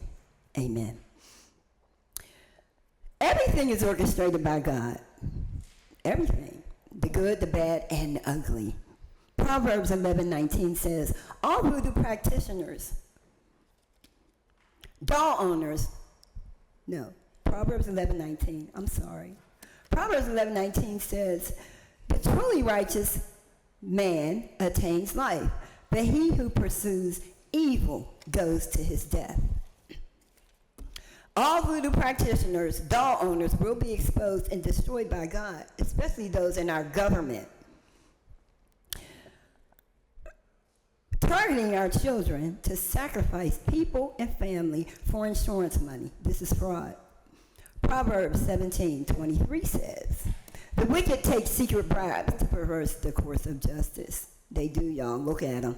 That's what they do. They have secret societies, and they target our children to take us out for money. They're thieves. They steal inheritance, trust, and money left to us in wills, and force us to be homeless on the street. This is what homeless look like, y'all. This all God right here. All God. I trust them in Jesus' name. I'm in a false marriage in my real name. I'm married to somebody. My identity was stolen, birth records, all changed by somebody in this room. I'm single, never been married, celibate over 8 years, and I don't even have a phone, so what kind of marriage is this? It's fraud. That's the fraud in our government. They can do it on paper, y'all. Just take people and claim them. Really? PRT brought me from their committee meetings with lies and deception. There's no deception in God. Be not deceived. They don't want people to know what they're doing with the money. But I promise you this time, that last storm was a warning. The next one will be fatalities. Thank you. In Jesus' name. Next speaker, please. Next speaker, please. There being no further speakers, we will now move on to our standing committee's agenda. Our first committee of the day is the Finance and Law Committee. Deferred Papers 2008. Bill 2008, Resolution further amending Resolution number 762 of 2005, effective December 21st, 2005, as amended, entitled Resolution Adopting and Approving the 2006 Capital Budget and the 2006 Community Development Block Grant Program, and approving the 2006 through 2011 Capital Improvement Program by removing unencumbered funds from projects pending closure pursuant to Chapter 218 of the City Code. Motion to approve. Second. Discussion? Councilwoman Gross. Yeah, I just want to thank our budget office for getting back to us. I didn't have any amendments today. It was a lot. There was a lot on our plate in the last week or so. So I don't know if other members had a chance to look at it, but we should, you know, we just know, like in the future when we plan for this, we should have just more of a heads up so we can all figure out whether the capital funds are unexpended, then, you know, what capital projects can we move them to? Because this is the body that gets to allocate capital funds in the future. So, but appreciate it to our budget office for following up with us. Thank you. Thank you. Any further discussion? And I apologize that I think that the person you were directing your comments to was tied up in conversation with me, but that you were simply saying, next time we'll get ahead of this. Yeah. Okay, any further discussion? Seeing none, all those in favor of Bill 2008, please indicate by saying aye. Aye. Affirmative recommendation. And we probably should have started this with 2008, but we can read the rest of the remaining bills together, 2009 through, I believe it's 2023. Bill number 2009, resolution further amending Resolution 759 of 2006, effective January 1, 2007, as amended, entitled, adopting and approving the 2007 capital budget and the 2007 Community Development Block Grant Program, and approving the 2007 through 2012 Capital Improvement Program by removing unencumbered funds from projects pending closure pursuant to Chapter 218 of the City Code. Bill 2010, resolution further amending Resolution 675 of 2008, effective January 29th of 2009, as amended, entitled, resolution adopting and approving the 2009 capital budget and the 2009 Community Development Block Grant Program, and approving the 2009 through 2013 Capital Improvement Program by removing unencumbered funds from projects pending closure pursuant to Chapter 218 of the City Code. Bill 2011, resolution further amending Resolution 768 of 2009, effective December 31st, 2009, as amended, entitled, resolution adopting and approving the 2010 capital budget and the 2010 Community Development Block Grant Program, and approving the 2010 through 2014 Capital Improvement Program by adjusting various line items in conformance with City Council's 2010 capital budget amendments by removing unencumbered funds from projects pending closure pursuant to Chapter 218 of the City Code. Bill 2012, resolution further amending Resolution number 908 of 2010, effective January 1, 2011, as amended, entitled, adopting and approving the 2011 capital budget and the 2011 Community Development Block Grant Program, and approving the 2011 through 2016 Capital Improvement Program by adjusting various line items in conformance with City Council's 2011 capital budget amendments by removing unencumbered funds from projects pending closure pursuant to Chapter 218 of the City Code. Bill 2013, resolution further amending Resolution 855 of 2011, effective December 29, 2011, as amended, entitled, resolution adopting and approving the 2012 capital budget and the 2012 Community Development Block Grant Program, and approving the 2012 through 2017 Capital Improvement Program by adjusting various line items in conformance with City Council's 2012 capital budget amendments by removing unencumbered funds from projects pending closure pursuant to Chapter 218 of the City Code. Bill 2014, resolution further amending Resolution 772 of 2012, effective January 1 of 2013, as amended, entitled, resolution adopting and approving the 2013 capital budget and the 2013 Community Development Block Grant Program, and approving the 2013 through 2018 Capital Improvement Program by removing unencumbered funds from the projects pending closure pursuant to Chapter 218 of the City Code. Bill 2015, resolution further amending Resolution number 796 of 2013, effective December 19th of 2013, as amended, entitled, resolution adopting and approving the 2014 capital budget and the 2014 Community Development Block Grant Program, and approving the 2014 through 2019 Capital Improvement Program by removing unencumbered funds from projects pending closure pursuant to Chapter 218 of the City Code. Bill 2016, resolution further amending Resolution number 858 of 2014, effective January 1, 2015, as amended, entitled, resolution adopting and approving the 2015 capital budget and the 2015 Community Development Block Grant Program and the 2015 through 2020 Capital Improvement Program by removing unencumbered funds from projects pending closure pursuant to Chapter 218 of the City Code. Bill 2017, resolution further amending Resolution number 816 of 2015, effective December 18th of 2015, as amended, entitled, Resolution adopting and approving the 2016 capital budget and the 2016 Community Development Block Grant Program and the 2016 through 2021 Capital Improvement Program by removing unencumbered funds from projects pending closure pursuant to Chapter 218 of the City Code. Bill 2018. Resolution further amending Resolution Number 772 of 2016, effective January 1, 2017, as amended, entitled Resolution adopting and approving the 2017 capital budget and the 2017 Community Development Block Grant Program, approving the 2017 through 2022 Capital Improvement Program by removing unencumbered funds from projects pending closure pursuant to Chapter 218 of the City Code. Bill 2019.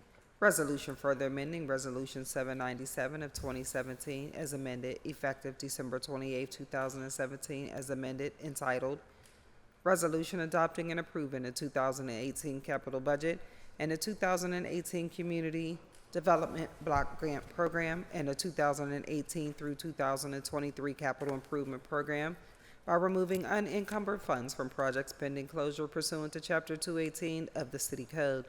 Bill 2020. Resolution further amending Resolution Number 863 of 2018, effective January 1, 2019, as amended, entitled Resolution adopting and approving the 2019 capital budget and the 2019 Community Development Block Grant Program and the 2019 through 2024 Capital Improvement Program by removing unencumbered funds from projects pending closure pursuant to Chapter 218 of the City Code. Bill 2021.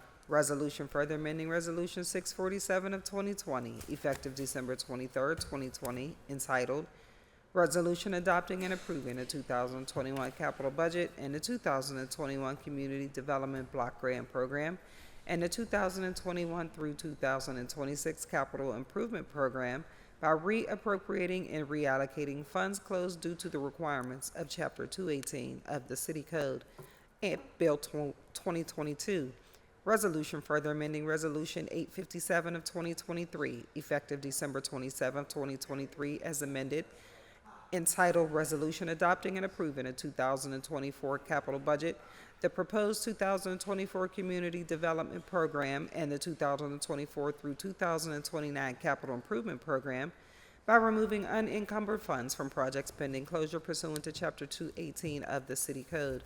And Bill Number 2023, Resolution further amending Resolution 924 of 2024, effective December 18, 2024, as amended, entitled Resolution adopting and approving the 2025 capital budget, the proposed 2025 Community Development Program, and the 2025 through 2030 Capital Improvement Program by reappropriating and reallocating funds closed due to the requirements of Chapter 218 of the City Code. Is there a motion? So moved. Second. Discussion? Seeing none, I just want to say, well, first of all, thank you to our city clerk for reading this, those from the clerk's office, multiple times, multiple weeks. I also want to thank our council budget director for his diligence in following up with council members and some of their concerns. So seeing no further discussion, all those in favor of the bills read, please indicate by saying aye. Aye. Aye. Aye. Affirmative recommendation. New papers, Bill 2064. Resolution authorizing the mayor and the city solicitor on behalf of the city of Pittsburgh to enter into a professional services agreement with the law firm of Fisher Phillips LLP in connection with issues involving labor disputes at a cost not to exceed $175,000 over 1 year. Is there a motion? So moved. Second. Discussion? Briefly, we just again want to thank the law department for always keeping us in the loop on this. Executive sessions have been really helpful. So want to thank Jesse and the rest of the team there for keeping us in the loop. Thank you. Thank you. Any further discussion? Seeing none, all those in favor of Bill 2064, please indicate by saying aye. Aye. Aye. Affirmative recommendation. Bill 2065. Resolution authorizing the issuance of a warrant in favor of the New Pittsburgh Courier, doing business as Real Times, Inc. for legal advertisements published on June 4, 2025, in connection with City of Pittsburgh quiet title actions for an amount not to exceed $5,156.68. Is there a motion? So Do we moved. have a motion? So moved. Oh, thank you. Is there a second? Second. Thank you. All those in favor of Bill 2065, please indicate by saying aye. Aye. Aye. Affirmative recommendation. That moves us on to invoices. Is there a motion on invoices? So moved. Second. Discussion? Yep. So on page 10, there's an amount that's 500 that we need to change to 1,000. So this is under Public Works. This is page 10 this is under, sorry, the heading's on 9. This is under Public Works. This is Commonwealth of Pennsylvania Municipal Waste Inspection Violations. It says 500, but we should change it to one case. A motion to. This is at the request of the department? Yes, it's the request of our budget director. And so the motion is to amend the, I can't remember what these are called. What's the official title of these? Line item invoices. Motion to amend line item invoices for Commonwealth of Pennsylvania on page 10, municipal waste inspections violations to from $500 to $1,000. Second. Second, discussion? Seeing none, all those in favor of amending the line item, please indicate by saying aye. Aye. It is amended to reflect $1,000. Any further discussion on invoices as amended? Seeing none, all those in favor of invoices, please indicate by saying aye. Aye. Invoices are approved. That moves us on to P cards. Is there a motion on P cards? So moved. Second. Discussion?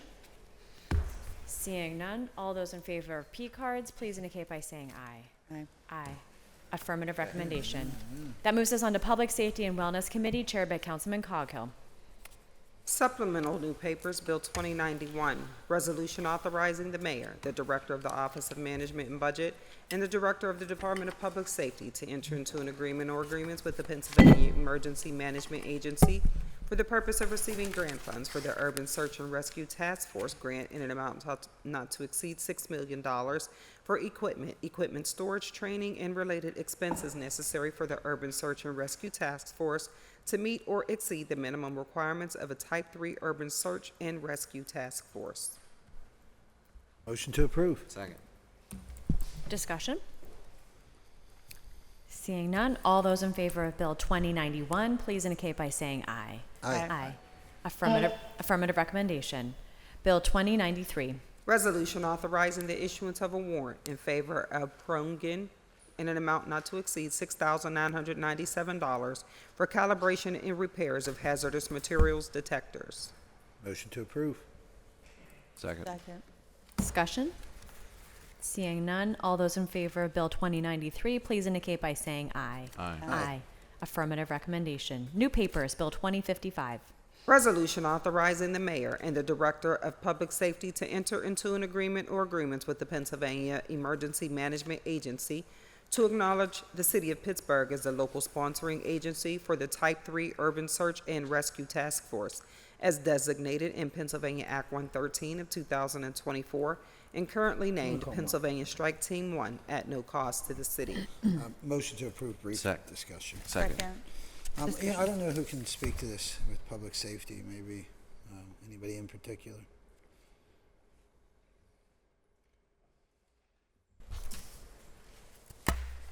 Feels like we've got all of public safety here today. You lucky winner. You're the chosen one back there, huh?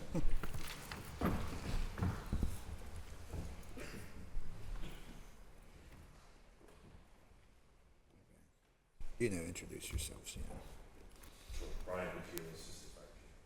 Charles Showers, Manager of Personnel Finance, Public Safety. Good deal. You just want to tell us a little bit what this is? Yes, this is an agreement that establishes the City of Pittsburgh as the primary sponsoring agency for the Type 3 Urban Search and Rescue Team that is required by Act 113. Yeah, Act 113 is the law that was passed. It designates that there will be a Type 3 urban search and rescue and a team in the county of the second class, which is Allegheny County. So these are not necessarily city residents, it's county.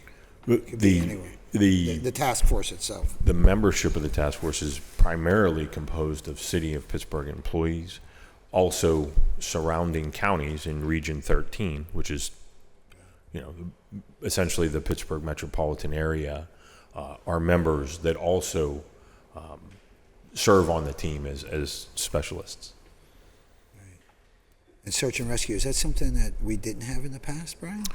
We had a form of an urban search Yeah. and rescue team, and one of the instances that brought that to light was the Fern Hollow Bridge collapse, where we had been starting to have conversations about the more formalization of the team and the expansion of the team, and that was a critical example of some of the capabilities that were missing. In specific to that instance was the live find canines, and those had to be brought from 3/4 away across the Commonwealth, and there was a long delay. By transitioning what was about equivalent to a Type 4 team to a Type 3, we gain those resources within Western So Pennsylvania. we'll have those canines for search and rescue on yes. hand, not have to wait and have them driven over from Harrisburg or wherever. they do. As a matter of fact, the nonprofit that is currently working through a kind of initial seed money from the Commonwealth has purchased 2 of these live find canines, and they're in current training. They're just puppies. And none of our canines, and maybe you don't know this, for Pittsburgh Police, are trained for search and rescue. It's a different kind of canine. Got it. When you're dealing with a collapsed building, there's often They're specifically trained. they are for very search and specifically rescue, trained to right, operate in okay, that environment. gotcha. Yes, sir. Whereas Pittsburgh Police, it might be narcotics or whatever. But, Correct. But so we don't have our own in public safety search and rescue. That's why we had to get them from across the state. Correct. They Right. they actually don't exist they don't exist west of Harrisburg. How many will we have eventually? In canines, Yeah. the ultimate goal would be to stagger their purchase and Yeah. upbringing, because they have a definitive Just life one cycle or and service. two at a Currently, there's time? 2 at a Okay, time. or 2 at a time, And then okay. space that out, another 2, space that out, another 2.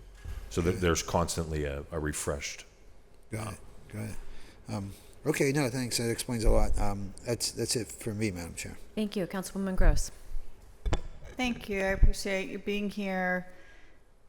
I only just recently heard from, I think, a constituent who I think is part of the volunteer search and rescue. And I didn't know, I'm talking like a week or 2 ago, and I didn't know that existed. So, we can follow up maybe with more information. But if you can, what are these like you said Type 4 is the volunteer kind of, or you're working with, I'm unclear about what are these different types. Absolutely. So the Federal Emergency Management Agency has a resource typing definition for different urban search and rescue capabilities. So that would range from a Type 1 to a Type 4. So 1 being the highest level of capability, 4 being the lowest. We've identified that in Western Pennsylvania, the Type 3 is the right fit for the model, the right capabilities, resources, and speed of deployability. And that requirement for a Type 3 team was established in Act 113. Okay, thank you. So it applies, you said, to counties of the second class, which is Allegheny County.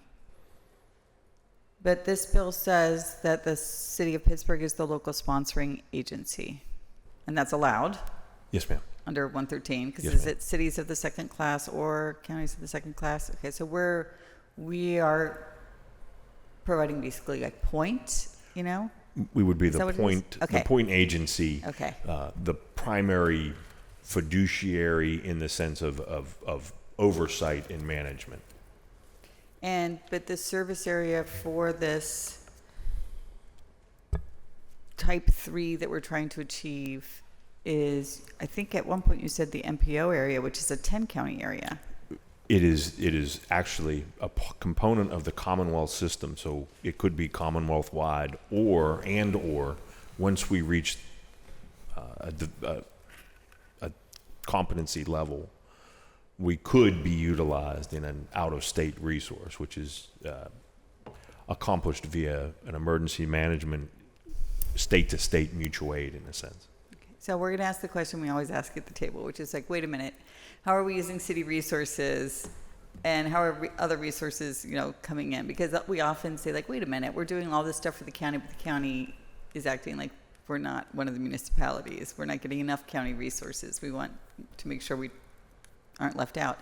So how are we assured that we're not covering the costs for not just one county, but maybe multiple counties? So the previous bill was to receive funding from the Commonwealth of Pennsylvania's Emergency Management Agency, and the funding is strictly for the development and execution or attainment of that Type 3 system.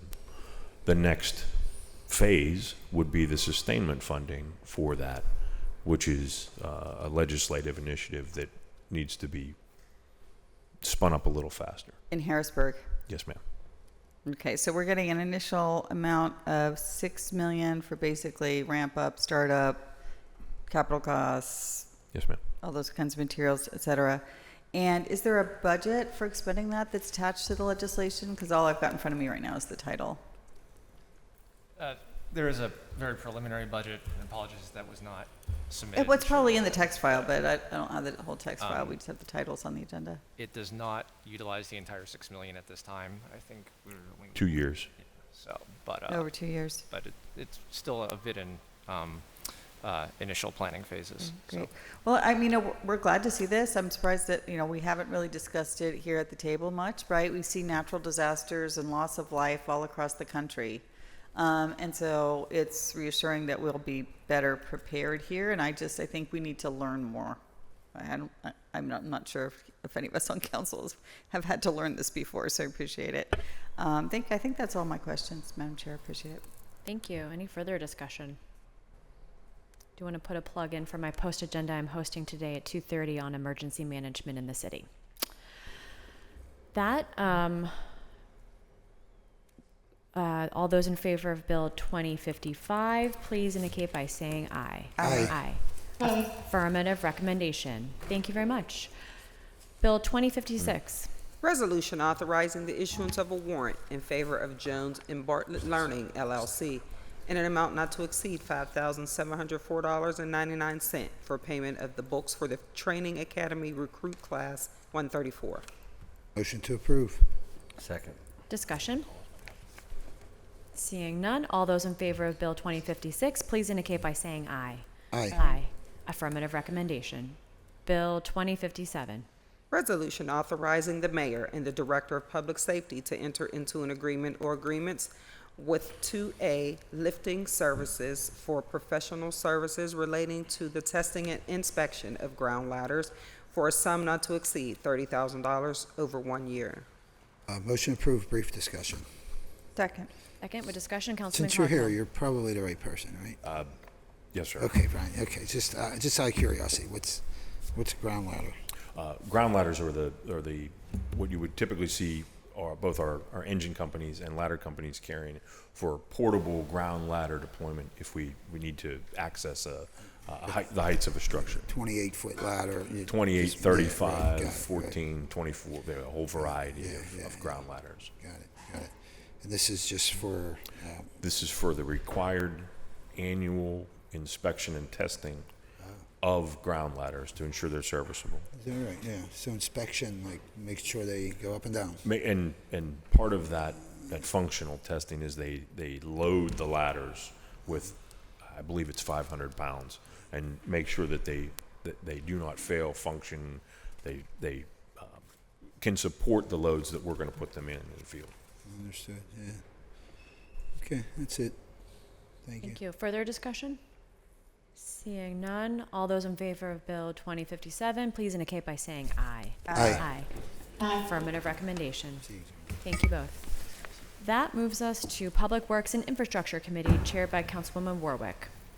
Bill 2101, resolution providing for a supplemental agreement or agreements with Mackin Engineering Company for costs associated with construction inspection for the Sylvan Smart Project, providing for the payment of the cost thereof not to exceed $519,998.40, an increase of $28,950 from the previously executed agreement as previously authorized by Resolution 37 of 2025, reimbursable at 80%. Motion to approve? Second. Discussion? Seeing none, all those in favor of Bill 2101, please indicate by saying aye. Aye. Aye. Affirmative recommendation. Bill 2102.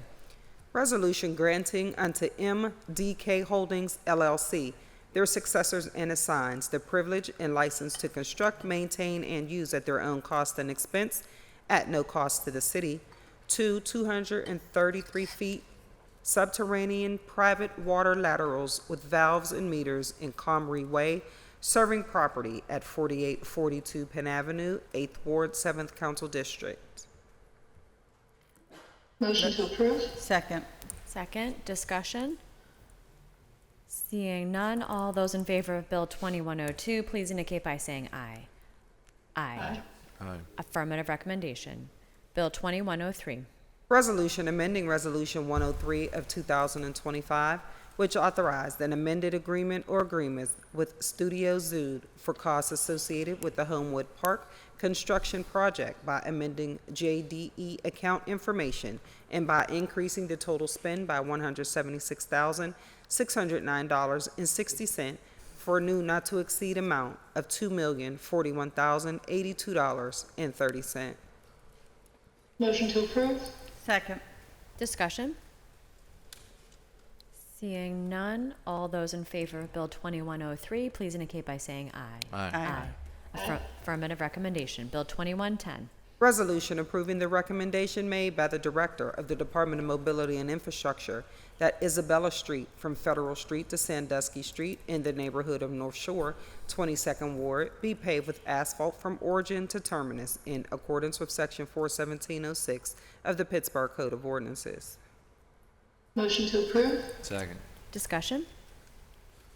Seeing none, all those in favor of Bill 2110, please indicate by saying aye. Aye. Aye. Affirmative recommendation.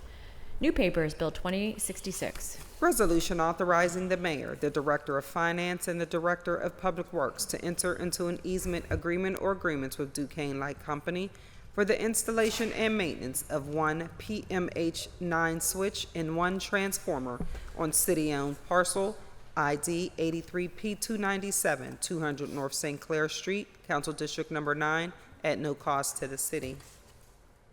Motion to approve? Second. Discussion?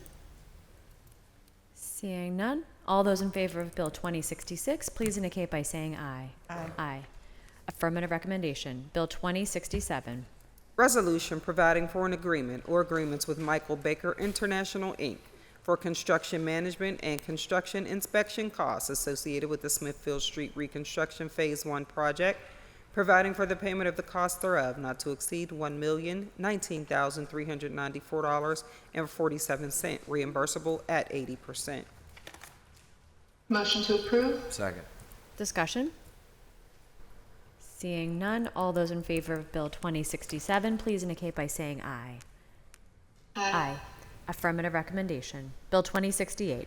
Resolution authorizing the Director of the Department of Finance and the Director of the Department of Mobility and Infrastructure on behalf of the City of Pittsburgh to enter into certain temporary construction easements in order to advance the Streets Run Channel Remediation Project at no cost to the city.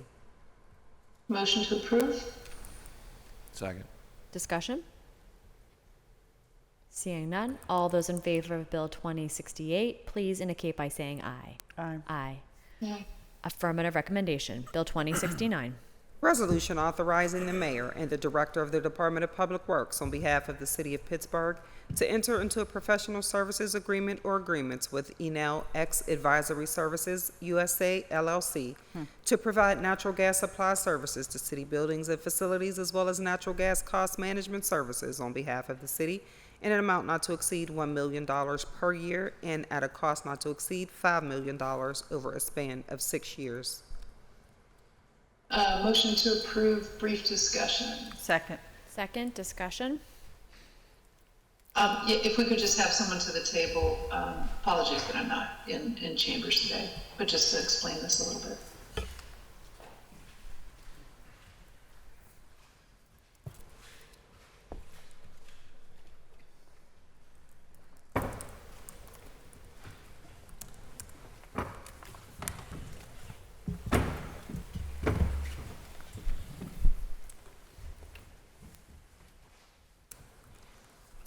Chris Hornstein, I'm the Director of Public Works. Matt Mahoney, Planning Manager and Department of City Planning. Don Mudrick, Manager of Personnel and Finance for Public Works. Guys, I'd Sure. invite you to. I can go. Okay. So we've come before you before with something similar. The Office of Sustainability, Resilience, and DPW have been working very closely on our energy procurement, management, payment of the bills. And sustainability and resilience handles the procurement side of it. They're pretty much the subject matter experts in the energy supply. And then our team, we come in on the user side and pay the bills and whatnot.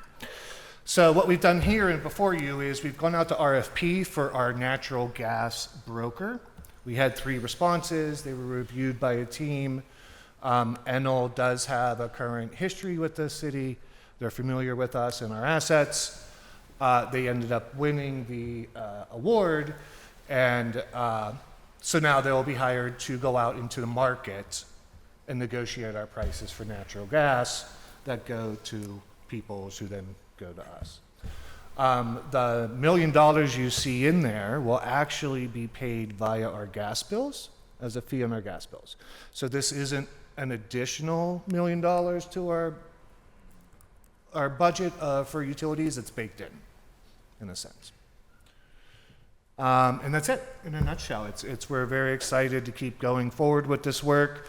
We have a great crew of interns actually sitting with us today out in the audience. They've been great in this. Their work is why we're here at the table as well. So I just want to draw them out as well. But that's it, and happy to answer any questions.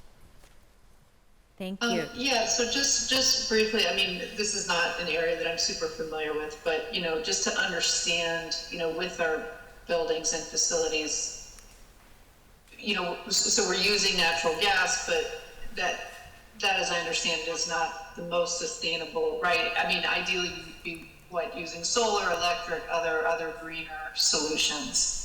Just kind of explain a little bit about where we are and where this fits in. Thank you. Sure. Thanks, Councilwoman. I'll start with an answer, and then certainly Matt can jump in. We are constantly working on that as a group. That's why we, a year or 2 ago, I don't remember at this point, we shifted some of our electric supply portfolio to actually come from wind. And we traded in some of our, I call them dirty credits, and we're able to clean our portfolio that way. So we're always looking for opportunities to do that. I think when we think about natural gas in terms of maybe like vehicles or anything beyond a asset or a structure, it's kind of a different conversation. Because that, and of course, is CNG, which is different than NG, and I'll let the subject matter expert go into that. But in a nutshell, we're always looking at these opportunities. Yeah, and I would just add that natural gas does not comprise a large amount of our energy consumption with regard to our total portfolio. But the data that we're able to obtain working with our procurement teams and the procurement specialists, that data will help inform where we're making recommendations for more renewable energy investments based on the energy profiles of the various buildings that we're working with. So that is certainly top of mind as we're working with our Public Works team on identifying where those efficiency opportunities, those cost efficiency opportunities exist. But then on top of that, where did the opportunities from previous reviews and analysis of clean energy opportunities within the city, where can we capitalize to find the most cost-effective means of reducing fossil fuel consumption and increasing renewable energy generation? See, subject matter expert. Great, thanks. That's it for me. If others have questions. Thank you, Councilwoman Gross. Thank you, I appreciate it. I mean, kind of along similar lines, we don't have in front of us, what are the facility, like how are we using natural gas? Is this like, is it like in our houses? This is basically heating buildings. Right. Well, to some extent, heating buildings. A good example I like to think of is Shenley Park. If you look at the variety of different energy demands that are at Shenley Park, there's a swimming pool with a boiler system that requires natural gas to heat the water. There's also natural gas that will be used to heat the inside of the building. So there's a variety of different uses based on the type of building. I would throw out there kitchens at firehouses, and so it is akin on a larger scale to residential. Right. There's gas meters. They're feeding different things within the assets.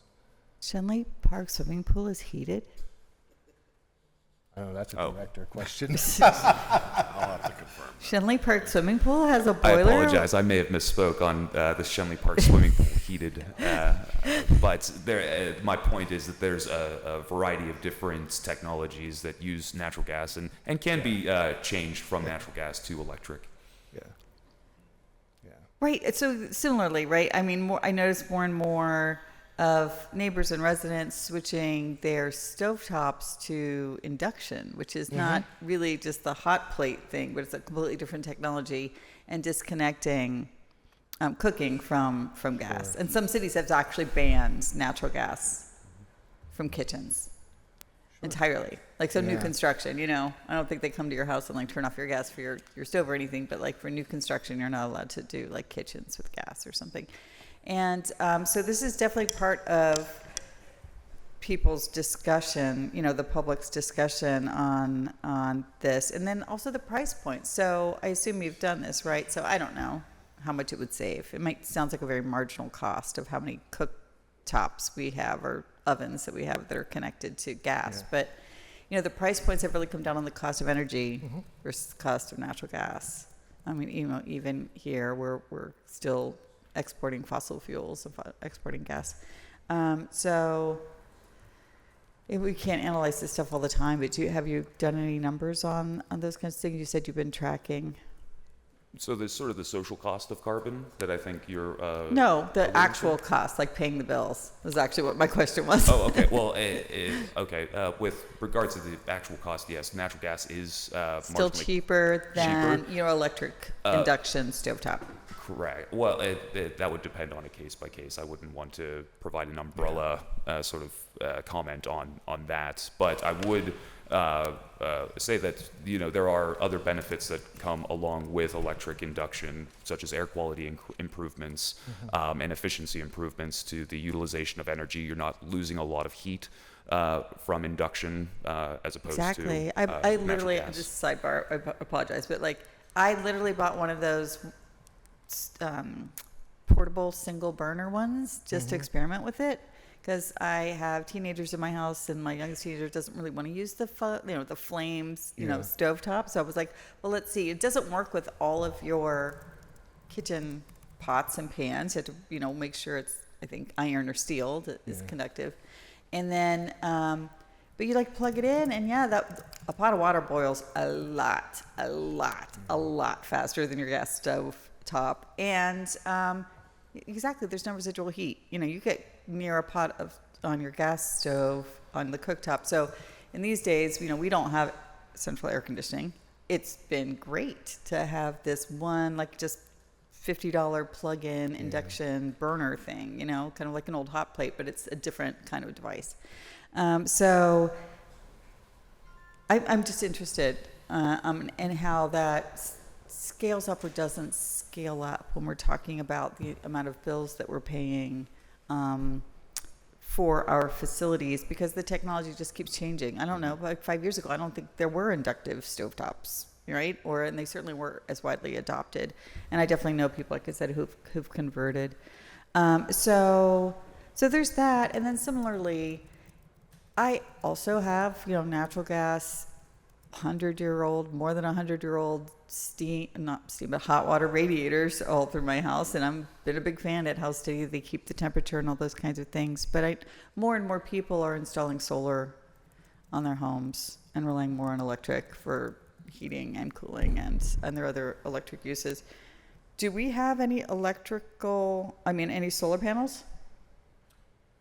There are none that I can actually think of that are actually under our control. I think and I don't want to speak for the director, but when we think about these, we absolutely agree, right, that progress comes. For a department, though, that also, the next sentence is the maintenance, the education to keep that up. Like, we would, I think, prefer to have those ducks in a row before we really make aggressive moves. And to your point, and again, not arguing, but at all, like a senior center who's feeding, right? Does an induction actually work for that? I don't know. I don't know either. Right? Or, our friends in fire have a very strong culture, right? Around their kitchens, really.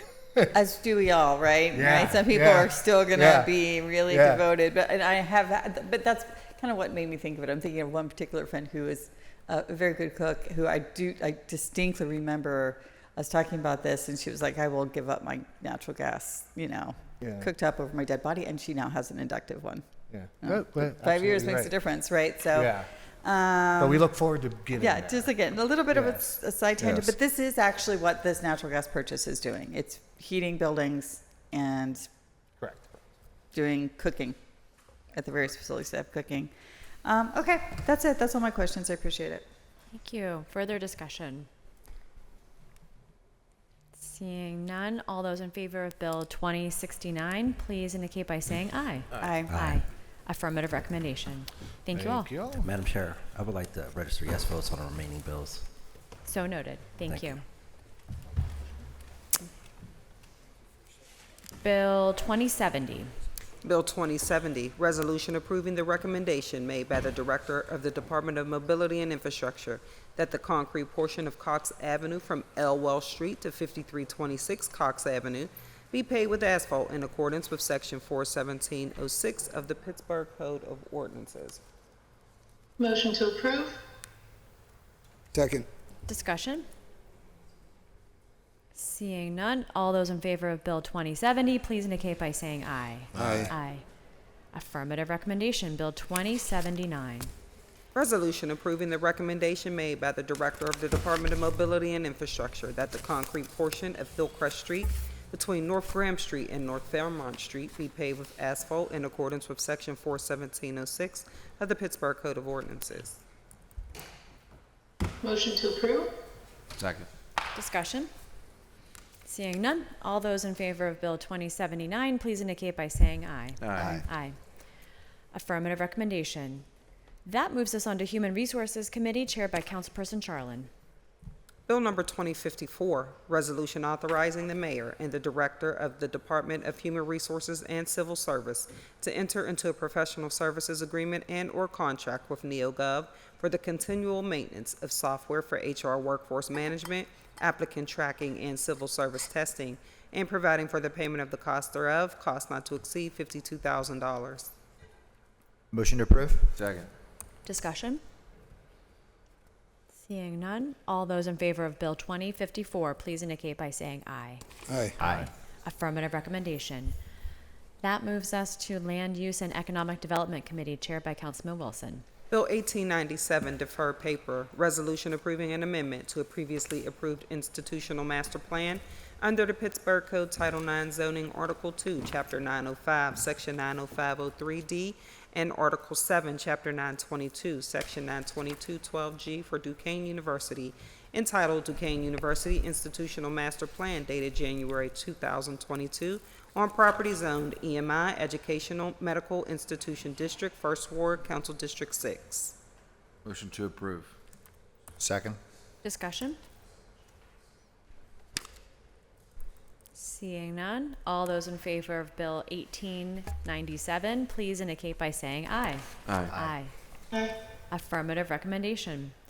New papers, Bill 1545. Ordinance amending the Pittsburgh Code Title IX Zoning Article 1, Introduction and Establishment, Section Chapter 902, Zoning Districts in General, to add inclusionary zoning and zoning, Article 2, Base Zoning District, Chapter 903, Residential Zoning Districts, to amend minimum lot sizes, Article 3, Overlay Zoning District, to remove 90704A IZO, Inclusionary Housing Overlay District, Article 4, Development Standards, to amend 91507, Performance Point System, Article 2, Base Zoning, Chapter 905, Special Purpose Districts, Article 4, Planning Districts, Chapter 908, Public Realm Districts, Chapter 909, Plan Development Districts, Article 5, Use Regulations, Chapter 911, Primary Uses, Chapter 912, Accessory Uses and Structures, Chapter 913, Use Exceptions and Conditions Not Listed in Use Table, Article 6, Development Standards, Chapter 914, Parking, Loading, and Access, Chapter 916,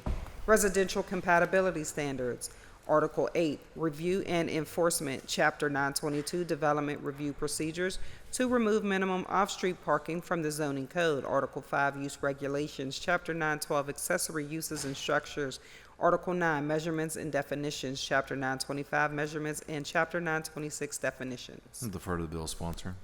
Motion to hold for cablecast public hearing. Second. Discussion?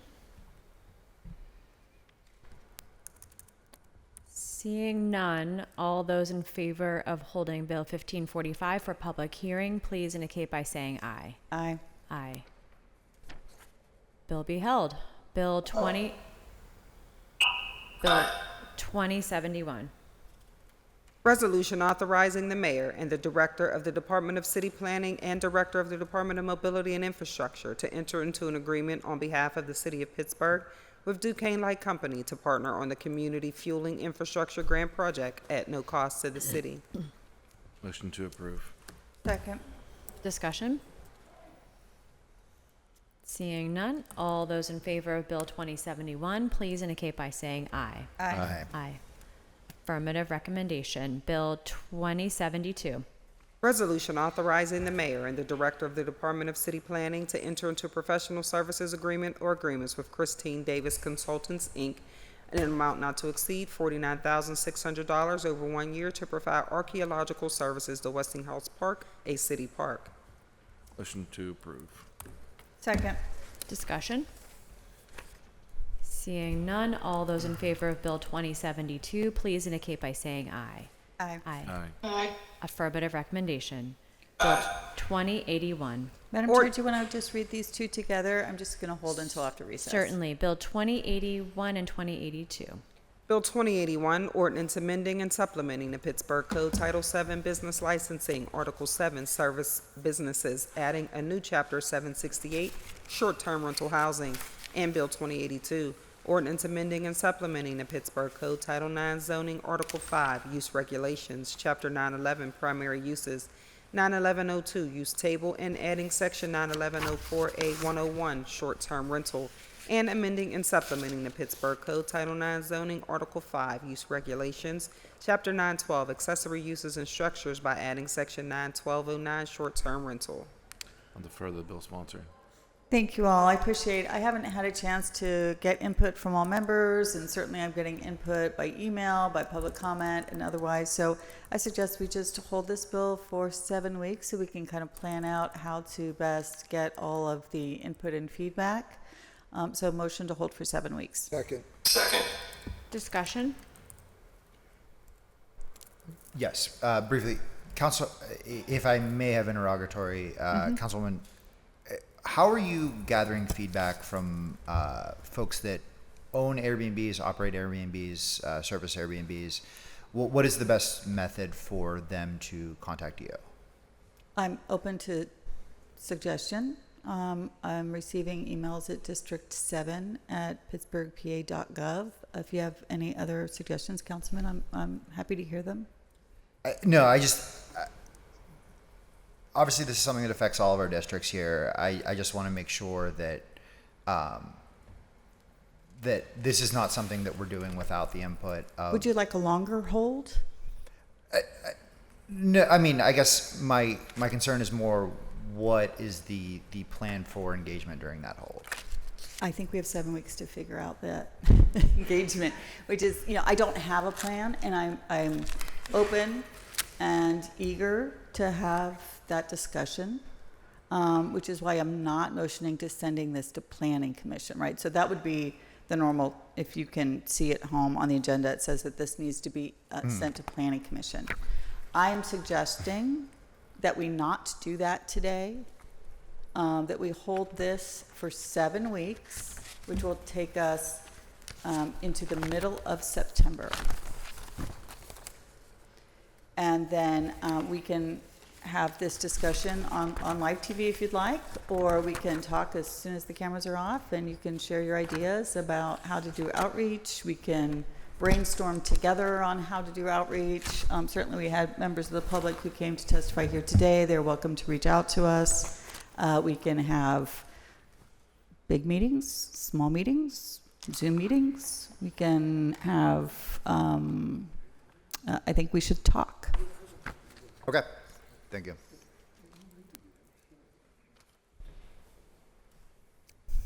Further discussion, councilperson? No. Apologies. Any further discussion from other members? I'll just say my only request as we proceed, I don't have strong opinions about the length of time to hold it or the type of discussion that ensues, but that we sort of, it strikes me that this is the type of legislation, the type of regulation that is aiming to solve multiple challenges, and that we define those challenges and ensure that we're solving for all of those challenges. I mean, in the short list that I've kind of come up with is, holding parties and sort of public safety, the balance between short-term rentals and having enough housing for people and affordable housing for people, preventing the further incentive for LLCs to purchase up homes and apartment buildings for the sole purpose of short-term rentals, professionalizing our program to ensure that they're like hotels rather than just sort of a non-professionalized sort of side project for someone. Parking, there's like so many different things that I think we're trying to solve for, and it would help me if as we discuss this that we kind of list out and brainstorm all of those different problems that we're aiming to solve, and then how this addresses that. Thank you, Councilwoman. I really appreciate that. Further discussion? Seeing none, all those in favor of a 7-week hold for bills 2081 and 2082, please indicate by saying aye. Aye. Aye. Will be held. That moves us on to Innovation, Performance, Asset Management, and Technology Committee, chaired by Councilwoman Gross. Supplemental new paper, Bill 2104. Ordinance amending and supplementing the Pittsburgh Code of Ordinances, Title 4, Public Places and Property, Article 18, Municipal Fleet, Chapter 493, Fleet Oversight, Section 49301 through Section 49306, to establish an annual fleet investment and efficiency report requirement to promote responsible use of public funds and vehicle management. Motion to approve. Second discussion. Discussion, Councilman Wilson. Thank you, Chair. So I'd like to pass this today. Thank you, everyone, for making sure that we this was on the agenda today with the Rule 8 yesterday. And I think it's necessary that council isn't. I've been using the word kept in the dark, but I think what we see during budget time, there's a lot of questions around the fleet, and we're not aware of like how many fire trucks are being requested by the fire department or public safety, or all the different departments that request vehicles. We're not aware of that. I realize there's a separate authority and they do a great job, but realistically, their funds come from this table, the mayor, taxpayers. So I think we need to get on a path in terms of actual reporting. We can continue to talk about the amount of maintenance that we're spending and how that's exceeding the cost of a certain amount of cost of the original price of the vehicle. And so in this report that I've been working on, and worked directly with the fleet manager with this as well. Had some great meetings initially, and I appreciate all the work that's been done prior to have. I think there was at least a couple post agendas on these issues. Councilman Coghill, I know you've been deeply concerned about the fleet for a while, and you've been raising alarms. It's obvious. It's obvious that we have a lot of repairs to do in the city. But a report like this, I think, would help us. Actually, I think it would hold us more accountable, and that's what needs to happen. Because at the end of the day, we're just wasting taxpayer dollars. The more we continue to keep the graveyard going of garbage trucks and all the different older vehicles that we continue to try and use parts from, repair. Our lack of understanding of how much each year would be a cost-saving effort down the road. I understand there was a pretty good presentation to the ELA board recently by the fleet manager, and I'm looking forward to working with the ELA on a post agenda, and which I'll motion for at the end of the meeting here. But in terms of passing this, I think it's just extremely important that we get on a better path. Realize there's little to no money, but the taxpayers should be aware of the situation, and council should be more aware of the situation instead of, the hour of question that we do every year during budget time.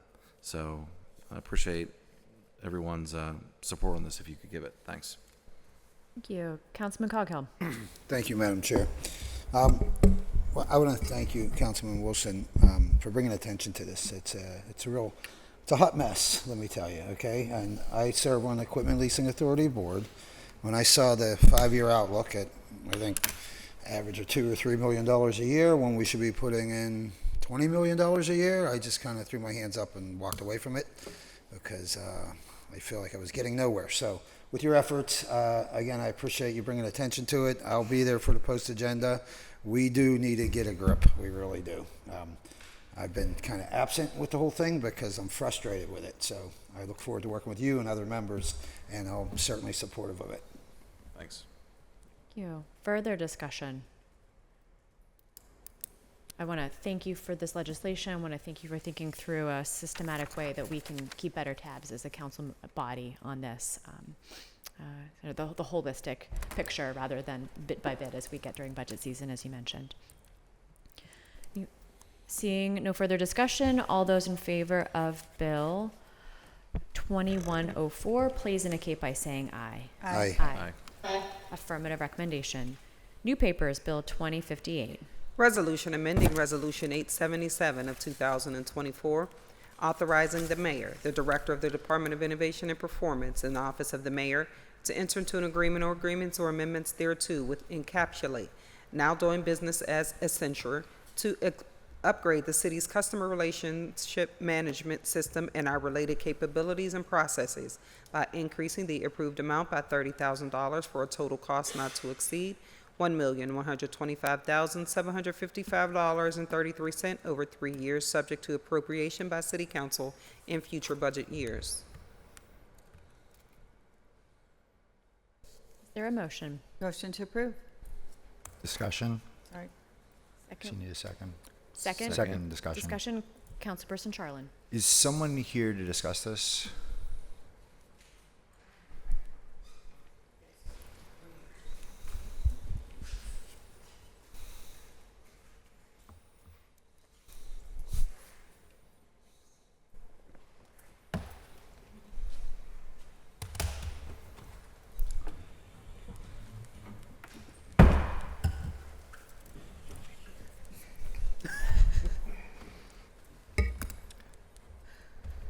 Guys want to introduce yourselves? Yep. I'm Jan Rather, Infrastructure Engagement and Performance Operations Manager in the Mayor's Office. I'm Gwendolyn Moore, Assistant Director, Business Technology, Department of Innovation and Performance. Okay, so this is a addition to what we're already paying for, I guess, Accenture now for the Salesforce 3-in-1 program here. But I've got some questions about this because this is something that we allocated a lot of money to before, and now we're asking for more money for it. So can you tell me what the expansion is for? Yeah, so originally through the process, we got 120 licenses for all city users. Those are like the desktop licenses. Through the implementation over the last year, we learned that those 120 licenses weren't sufficient. And so the ultimate goal here is to get 80 additional licenses, an additional 80 people onto the platform. And we're doing that by breaking out the licenses into two types. So when we initially requested this funding, there was one license type. So whether it was Wendy Urbanic managing 311 or the 4-person of a DPW division, we were paying the same amount for a license. They have totally different needs within the platform. And so we went back to our vendor and asked them to basically change some of the license types, reduce the number of full licenses from 120 to 50, and give us 150 of what we're calling like limited desktop licenses. And so those will won't have some of the back-end capabilities of creating reports, adding users, changing service request types, changing questions, but they will be able to interact with tickets and constituents. And so that new license type that we're getting 150 of comes at a cost savings per license, but because of the overall increase in number of licenses, there's an additional cost for that. Also, because we reduced the number of full licenses, we didn't get the same discounted rate. So the cost per full license went up by a couple $100. So, currently my office is using one license, as I think all of the council offices are. And I'm hearing from a lot of different city employees that they don't have licenses. They don't have access to back-end things. I mean, I know that there's some public safety issues involved with that. How did we not catch this when we were working with a consultant for how many licenses we were going to need within the city? Yeah, I wasn't part of the onboarding team, so maybe Gwen can speak to it a little bit more, but I know one of the things that we were told, and we have done a little bit of this, is that licenses could be shared between users. So previously, I'm just going to use Domi Traffic for an example. Everybody who worked in Domi Traffic had their own license and could log in. And we were told it makes sense for them to consolidate and to respond as Domi Traffic, basically. That has some other issues with that have surfaced, like who was the actual person responding, other than putting a signature on the ticket in your response. We don't know if it's engineer A or engineer B. And so there's some efficiencies that are gained from getting additional folks licenses. Obviously, we want to give council additional licenses. They're one of the groups that we're going to be increasing licenses for as well. Is it a breach of our contract to have multiple users on one license? Not from our understanding, no. Okay. So we're spending a lot more on Salesforce than we were on QSend. Yeah. Why was it that we felt the need that we had to dump QSend? Again, I wasn't part of the decision making with that official change, but I know that one of the goals was the CRM aspect of Salesforce, and so that that's the constituent relations management software of it. So when somebody calls 311, that can get logged. But if they're also just calling a council office with a question, you can go in and see their profile. What are the other types of tickets that they have open? What's related to them? That wasn't as intuitive with QSend. And so, being able to address constituent needs more holistically is an added functionality with the Salesforce platform. We haven't fully built that out yet because we're still trying to get the 311 system in the right place, but I know that's one of the longer term goals, is to have more of that constituent relations management.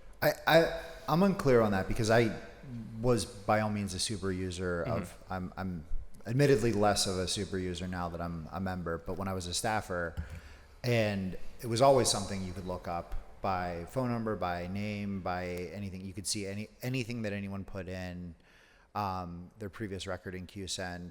So I'm not sure what functionality was missing there. We can get you a listing. One of the major concerns was reporting and integration I think with you other need to get closer to the microphone. I'm sorry. You can bring it closer to you. Sorry. Okay. One of the major concerns was there was no integration with QSend with any of the other applications. So, for instance, Salesforce integrates with Cartograph. Excuse me. And also, we were able to migrate all of the data over. But there were many limitations within QSend that we could not do, provide modern services, such as constituent information flowing from 311 to the council district as well. We're also looking at additional neighborhood services capabilities that we'd like to build in, and we're also going to put that in our budget for next year to expand the Salesforce footprint throughout the city. So if someone called 311 and put in a complaint and then called the council office and put in the same complaint or a different complaint, we certainly could look that up in QSend. There was no limitation there. No, that's correct. Yeah. No, that's correct. So I'm not. What we're saying is that person is going through the 311 system. What we're saying is the CRM also allows, so when a person comes into the council district and has a particular question they're asking to you directly or to your office, that's recorded in the system, and then we can track how many interactions that person has with the city, both directly with council, with 311, with PLI, or any other department. That's one of the capabilities we want to expand within the Salesforce platform. I guess I'm not understanding what was stopping that from happening with QSend. QSend did not want to develop it anymore. QSend did not want to develop integrations. When we issued an RFP for this, we went through a competitive bid process, and QSend did not even respond to the RFP. So they had opportunity. They came up with a new product shortly after we signed on with, at that point, Encapsulate, but they did not respond to the RFP at all. Yeah, I think one of the other things too, just getting back to the constituent relations part, is, I, working in community engagement, have tons of conversations with folks that don't result in a 311 ticket.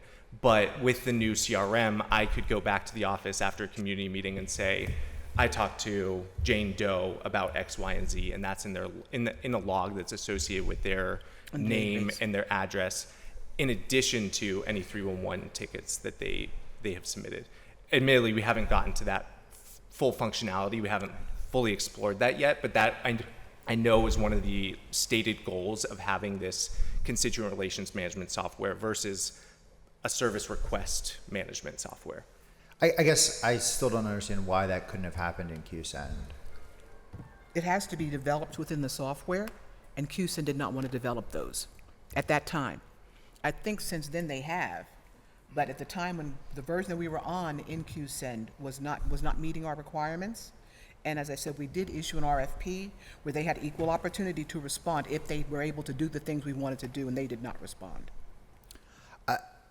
Yeah, I guess my understanding is that QSend was not asked to do this additional functionality, and that this could have been something that they were willing to do. I mean, I'm looking at, we're spending 1.125 over 3 years for Salesforce, which QSend was 675,000 for 11 years. So that takes us from 61,000 a year to 375,000 a year with Salesforce. That's a pretty big jump.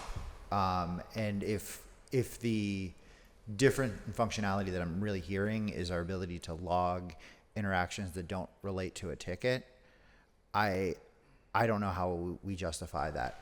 Yeah, I think that $1 million included the full build out of the software. So that $1 million over 3 years we would not expect to see that be the cost for the next 3 years, because we've already spent the money developing the system. I don't know if Gwen has the numbers about what it costs to build the system, but this is sort of the annual maintenance cost is definitely more than the $600,000 over for QSend, but it's not $1.1 million over 3 years, because a certain amount of that went into the development of the platform. Do we know what we anticipate the yearly cost to be after the system is built out? We can get that to you. It's managed between, so we have we have licenses with Salesforce, but then there's also a maintenance agreement with Accenture. I guess, I mean, we'd be happy to prepare a comparison of QSend's capabilities and the capabilities of Salesforce and the Salesforce CRM, if that would be helpful. I don't know, I can't tell you off the top of my head all the differences, but certainly we can do that for you. Yeah, I mean, I think that's something that I would need to see and what we're planning on spending yearly. I think, QSend was built out for us. I certainly had issues with QSend with reporting. Mm-hmm. Basically our office could not get reports. We could get 311 numbers. We couldn't get, if I wanted to see how many potholes are in Mount Washington. Mm-hmm. That was challenging for our office to do. We'd always have to reach out to folks to pull that for us, and it was helpful. I also know that with the limited licenses, it does create confusion in the office if one person is on the phone with someone, another person is on the phone with another person, and they're using the same license at this time. Yeah. Or you open it up and it opens up to your last thing you worked on, but it may not have been you. It may have been one of the other 5 people in the office that was working on this. The other thing that has been pointed out to me is the kind of the confidentiality of some of the reports. If I put in a tip on Salesforce on my neighbor can look that up and can see that I put that in. I don't think that's the case. I remember very early on when we were going through user acceptance training, one of the things that Accenture was excited to show off was a map of, look up other service requests in your neighborhood, and you could go in, you could click on something and say what the request type was, some information about it. But one of the things we quickly asked them to do was to significantly limit the information that's shown there. So if you're seeing any private information anywhere, please let us know, because we can get that addressed. It shouldn't be the case. Yeah, I mean, I'm confident that you can see that not even the council office, but like a regular neighbor can see what was put on. You saw it recently? Recently? Within the last month, yeah. Yeah, if you can flag that to us, we'll definitely work with them to get that taken down. Okay. It's a lot of money, and I'm not sure I see the benefit from this, more so than, we'll be curious what the year-to-year cost is, but we're looking at, 5 times the cost here for a program. We've got, ambulances breaking down, and I can't support expanding this any further unless we know why this is actually 5 times better. Yeah, I mean, we're not going to be able to experience it without the additional licenses. So the money we're asking for is for the additional licenses that you can have multiple. The money we're asking for so that your offices can have additional licenses, and those who don't have them and need them can get them. Without you approving this, we won't be able to do that. So you'll still have the same issues. And so, as a member here, I have a real problem with asking for a certain amount of money and then having us pot committed, having us have to ask for more money that we didn't know about, and now we're too far down the path here, and so it's like it's somewhat disingenuous that if we were working with a consultant, they should have been able to tell us that this is how this works. And you know, as we're talking about the replacement of JDE, it's like, is that what's going to happen here? We're gonna have a certain amount of money that we're asking for, and then we're going to say, oh, we actually, in order to make this work, we need, you know, an additional cost associated with this. I'm sorry for the misunderstanding, but we did not have a consultant on this project. We worked directly with the vendor. And one of the things that we thought was that we did purchase 180 mobile licenses.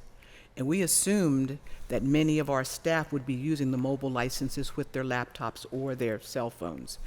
That is not the case. Many of the people found that to be inconvenient. They could not read the complete report or the complete request on their cell phone. So that's why another reason why we asked for the additional secondary desktop licenses to move some of those mobile workers, which were free licenses, to the licenses that we pay for.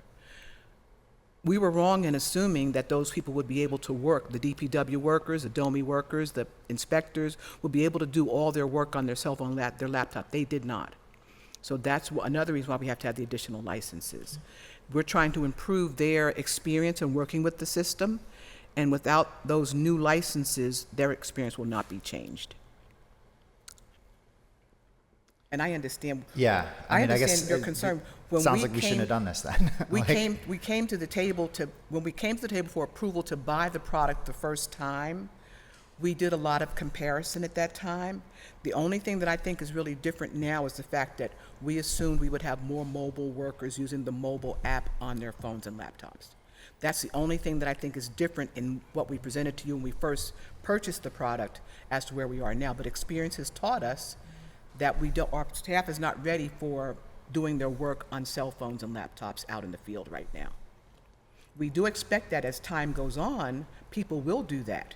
So we expect that we will be reducing these number of licenses as time goes on, but that's a matter of change management, and you know our staff is used to doing things a certain way. They're used to printing paper and doing all their work from paper. We expected them to do their work from a cell phone and a laptop. That change takes time.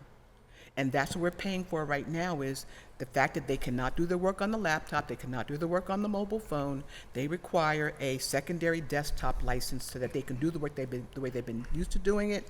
We really have to automate and optimize some of these processes, but our staff is not ready for that yet. Not all of them, but many of them are not.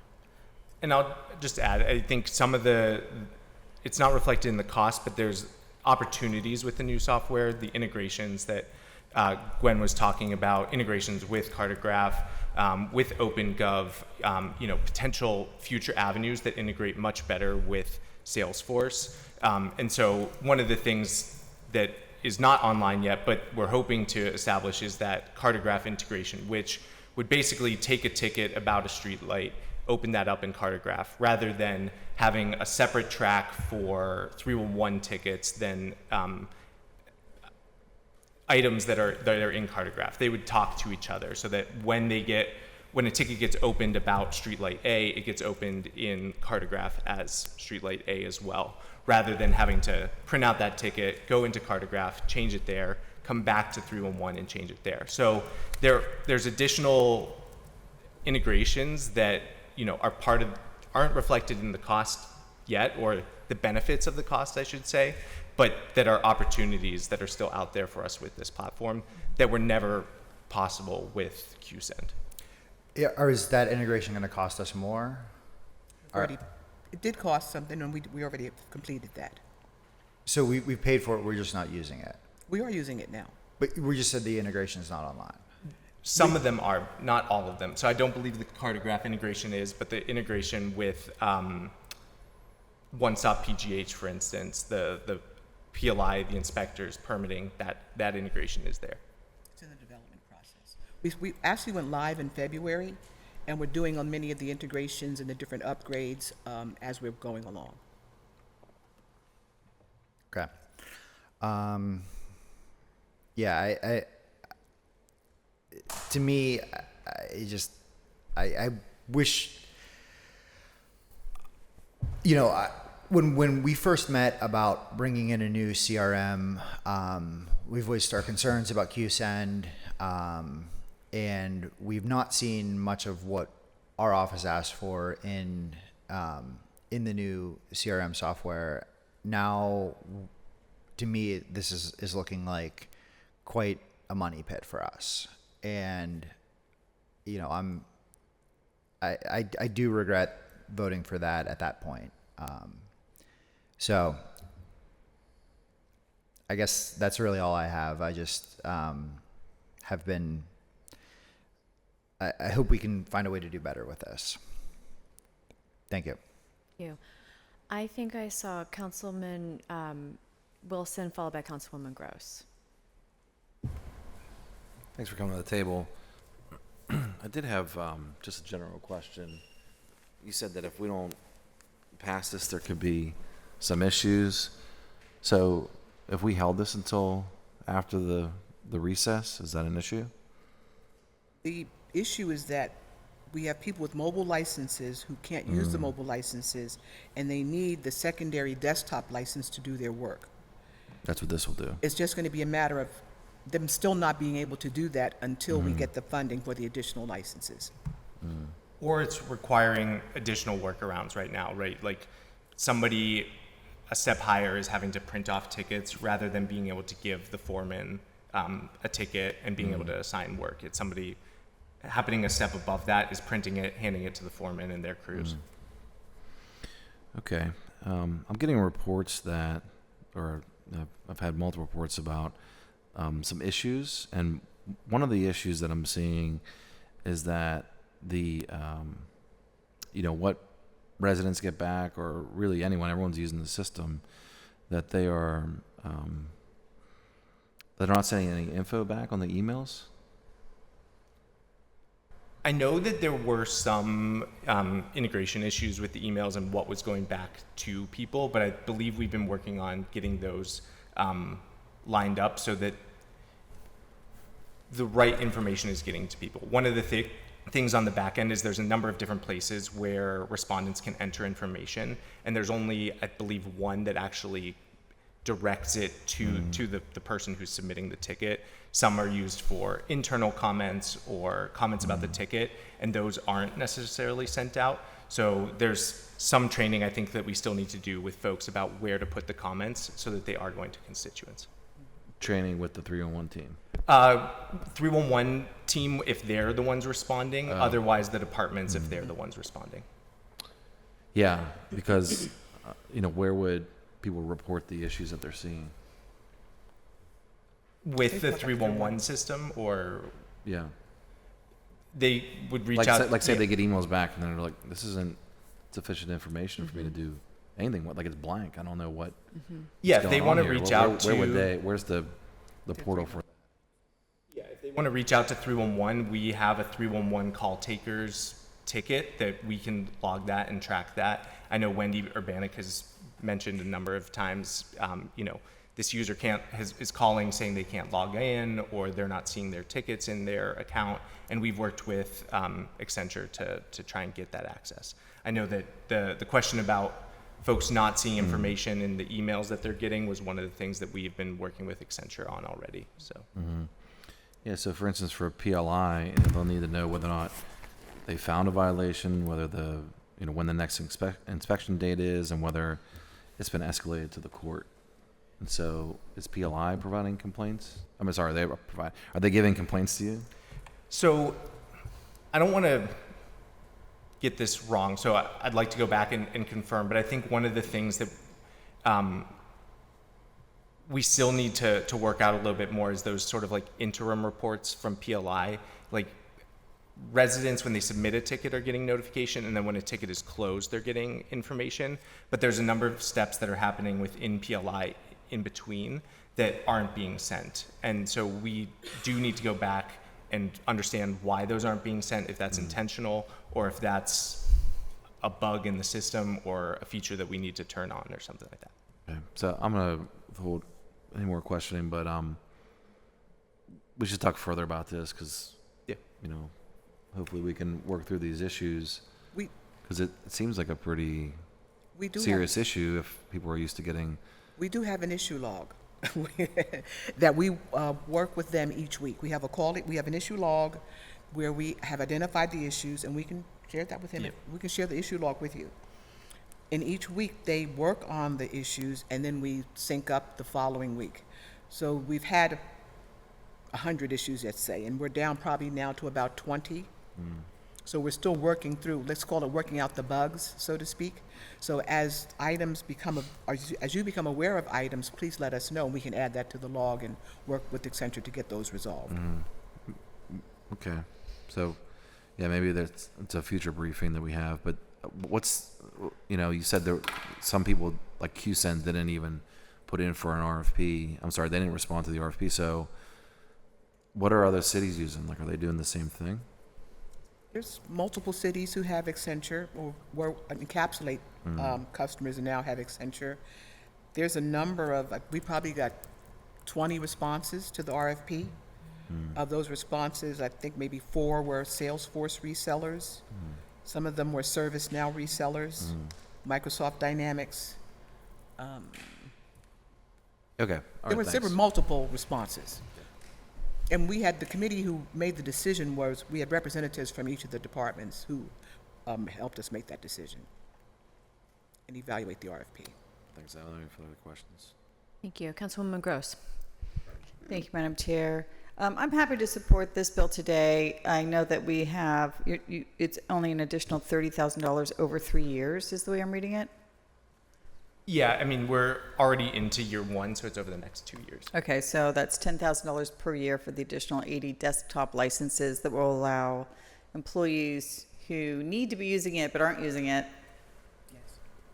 because of their technology obstacles and want to use it on their desktops.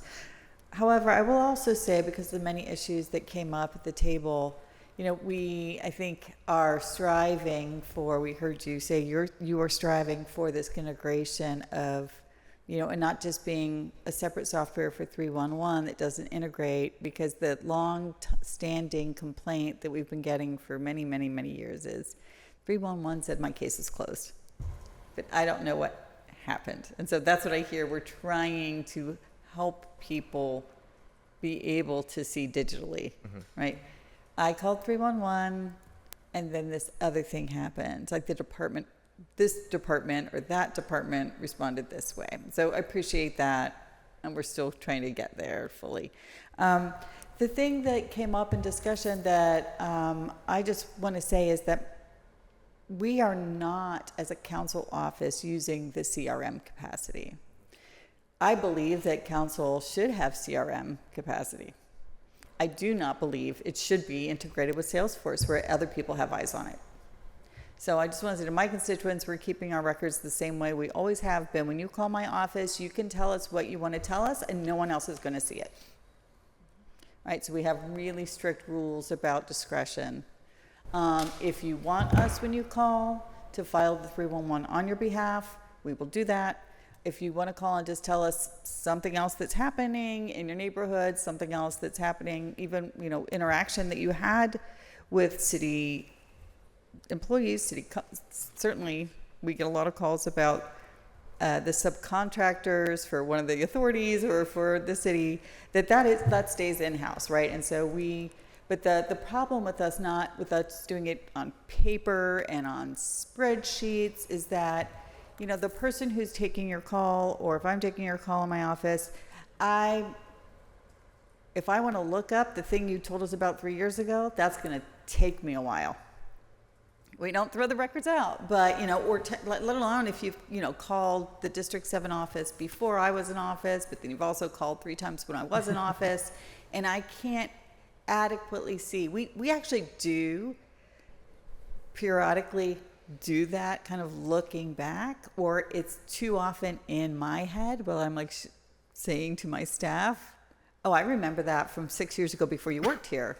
Look up in this other place or in these paper files or pull up the backup data, and it should be better than that. These tools are widely used throughout the world, that when you're a customer of a company or website, or certainly a public office, that you don't have to repeat your entire life history every single time. And that's unfortunately too often the case. But what I think council has been asking for a very long time is to, and I've said before, love our innovation and performance department, but if we have to go vend with someone else, I think we actually are entitled to do that as the city council. Because we're not getting our own CRM, and I think it's long overdue.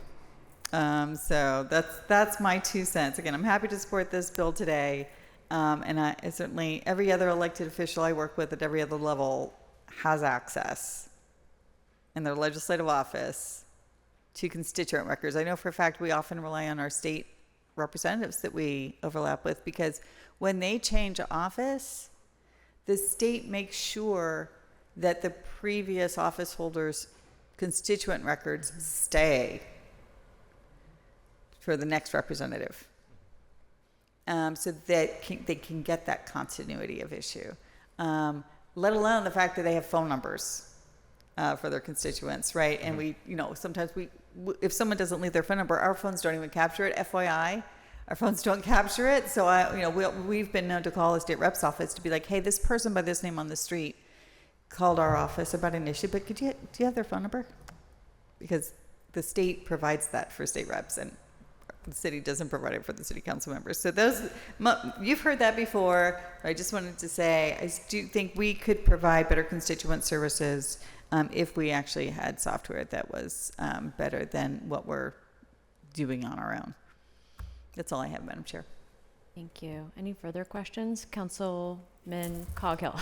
I'll make this really, really quick and short. So just tell me if I'm right. We're paying for technology so people who are out in the field can have access for whatever they need it for, yet they don't know how to access it. Is that right?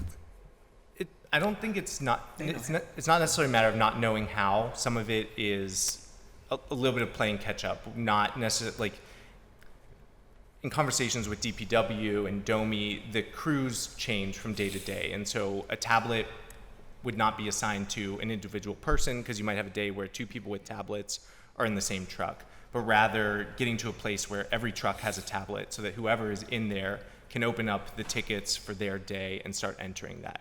What was happening previously, from our understanding, is each truck would get a stack of paper tickets, and they would go through in order, say done, done, done. It would come back to the office, and then a ticket would get closed out. This way, a foreman could push 10, 15 tickets to the tablet, whoever's in the truck. But only if they're trained. Right, and to we are, do so. yeah, and And we are. now you're saying they're not. We are working on onboarding people with that training. So the IMP team has done a number of worker app trainings with folks. Again, it starts with getting the technology, the iPad, the iPhone. People are stuck in their ways, right? And that's kind of what we're dealing with, right? This technology, is it specifically for that alone, just so people can have that additional access that they're not using? Not explicitly. I mean, we talked about some of the other integrations, but it was an efficiency that we were sold on as part of the RFP process, right? The fact that we wouldn't just have to print 100 pieces of paper, put them in a truck, and respond that way. A number of tickets were also just being closed as printed, right? And that isn't a resolution. If you're asking for a pothole request, it would say printed, closed, and you never knew if that pothole was patched or not. So the new system allows the workers to go out in an ideal state, patch it, and then close the ticket with patched or issue not found, rather than that very basic printed information. And this is for a 3-year period? Yeah. 3-year period? Yes. Do you think they'll learn how to use it within 3 years? We're hoping that they will, so that we can not have not have as many of the desktop and quasi-desktop licenses. We hope to be able to work with them and have a change management plan to help them go from the paper to the automated desktop. But that is a challenge. I just hate paying for something that we're not ready to use. Is what I'm hearing, you know. So I think more people will get on the bandwagon. I mean, for many years, people didn't use cell phones. Now they're using cell phones, and people are playing with apps on their cell phones. So if there's an app on the cell, I think that they may be more inclined. It just is going to take some time. We're hoping to be able to do that within the year, though. There are people that can adapt right away, though, that will Yes. use it, right? Okay. Yeah. We've had many people who have. Yeah. Right. Okay. That's it for me. Thanks, Madam Chair. Thank you. Any further discussion? At the risk of just belaboring this conversation, I just feel so strongly about this because I feel like this is the way that we build trust with the residents in democracy, to be frank. So, like, we all know this. I don't have to say this, but it's just like we earn it in such small amounts every single time that we successfully solve a problem and quickly. And so I agree with what Councilwoman Gross is saying. Like, we need to be able to know, have access to even like the previous, our predecessors' information about the person who calls every 2 weeks and, that background in addition to anyone, when we have interns working in our office, they should be able to have that information fully accessible. And whether it's this program or another, whether it's this software or sort of a sandboxed out software program for us exclusively, I agree. I also agree that, I understand the need for additional licenses for those in the field. And at the risk of micromanaging, I know that technology, moving from paper to tablets and whatever it looks like is hard. It's a hard uptake process for some people. And I know from other experiences that sometimes the best messenger is those from within the department who are doing it, right? The train the trainer kind of model. So to the extent that hasn't already been tried, we just rely so heavily. Like, I don't know if there's anyone at the table who hasn't had the experience of wishing they could just go and do the thing themselves, right? Like, they just want to know, has the thing been done? Has the problem been solved? It hasn't? Okay, I want to go out and do it, and I want to close out this 311 for the person because they're so desperate to show that they are responsive and that the city is doing what they say they will. Mm-hmm. And that relies on that. We rely on those who are out in the field who are working very hard to tell us what they're doing in the easiest and most accessible way possible. So all to say is I will trust that this is what those out in the field doing the work need. And if there's anything that we can do that doesn't cost money to further support that effort to ensure that there's the uptake that we need to allow us to do our job as best as possible, I'm willing to help in that way too. Okay. I don't see any hands up. Seeing no further discussion, unless there is further discussion, all those in favor of Bill 2058, please indicate by saying aye. Aye. Aye. No. Aye. One Abstain. no. One no, one abstention. That moves us to Intergovernmental and Educational Affairs Committee, chaired by Councilman Mosley. Thank you both very much. Thank you. Supplemental new paper, Bill 2095. Resolution repealing Resolution 623 of 2021, effective September 30 of 2021, which authorized the URA of Pittsburgh to acquire all the city's right, title, and interest, if any, into the publicly owned properties in the 4th Ward of the City of Pittsburgh designated in the Deed Registry Office of Allegheny County is Block 11K, Lot 78 and 78-2, 2 and 3 Seneca Street, Council District 6, and further authorizing the Pittsburgh Land Bank to acquire all the city's right, title, and interest, if any, into these parcels at no cost to the city. Motion to approve. Second. Discussion? Seeing none, all those in favor of Bill 2095, please indicate by saying aye. Aye. Aye. Aye. Affirmative recommendation. New papers, Bill 2060.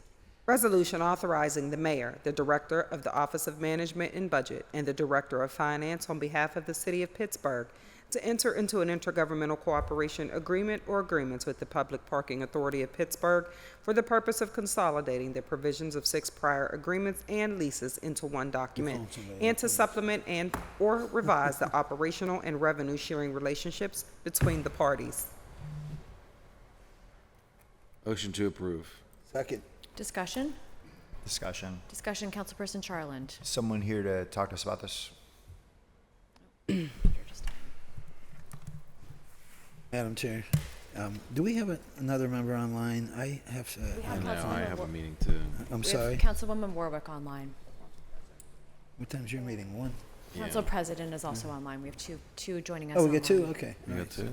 Okay, I'd like to not register any vote and call it a day, all right? Good? So noted. That's a way to do it. Jake Can I Pollack, also Deputy Mayor and Director of the Office of Oh, I'm sorry, Councilman. Oh, I'm sorry.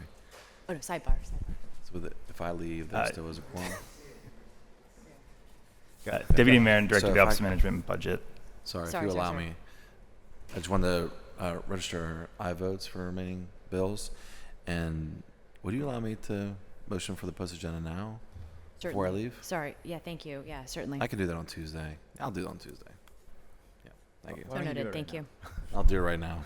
We can do them on the fly. We're allowed to do them on the fly. Okay. So motion for post agenda on the city vehicle fleet oversight and investment strategy. Second. Second discussion. Seeing none. All those in favor? Aye. Thank you. Post agenda will be scheduled. Thank you. Yes, Councilperson Charland. Thank you. Please proceed.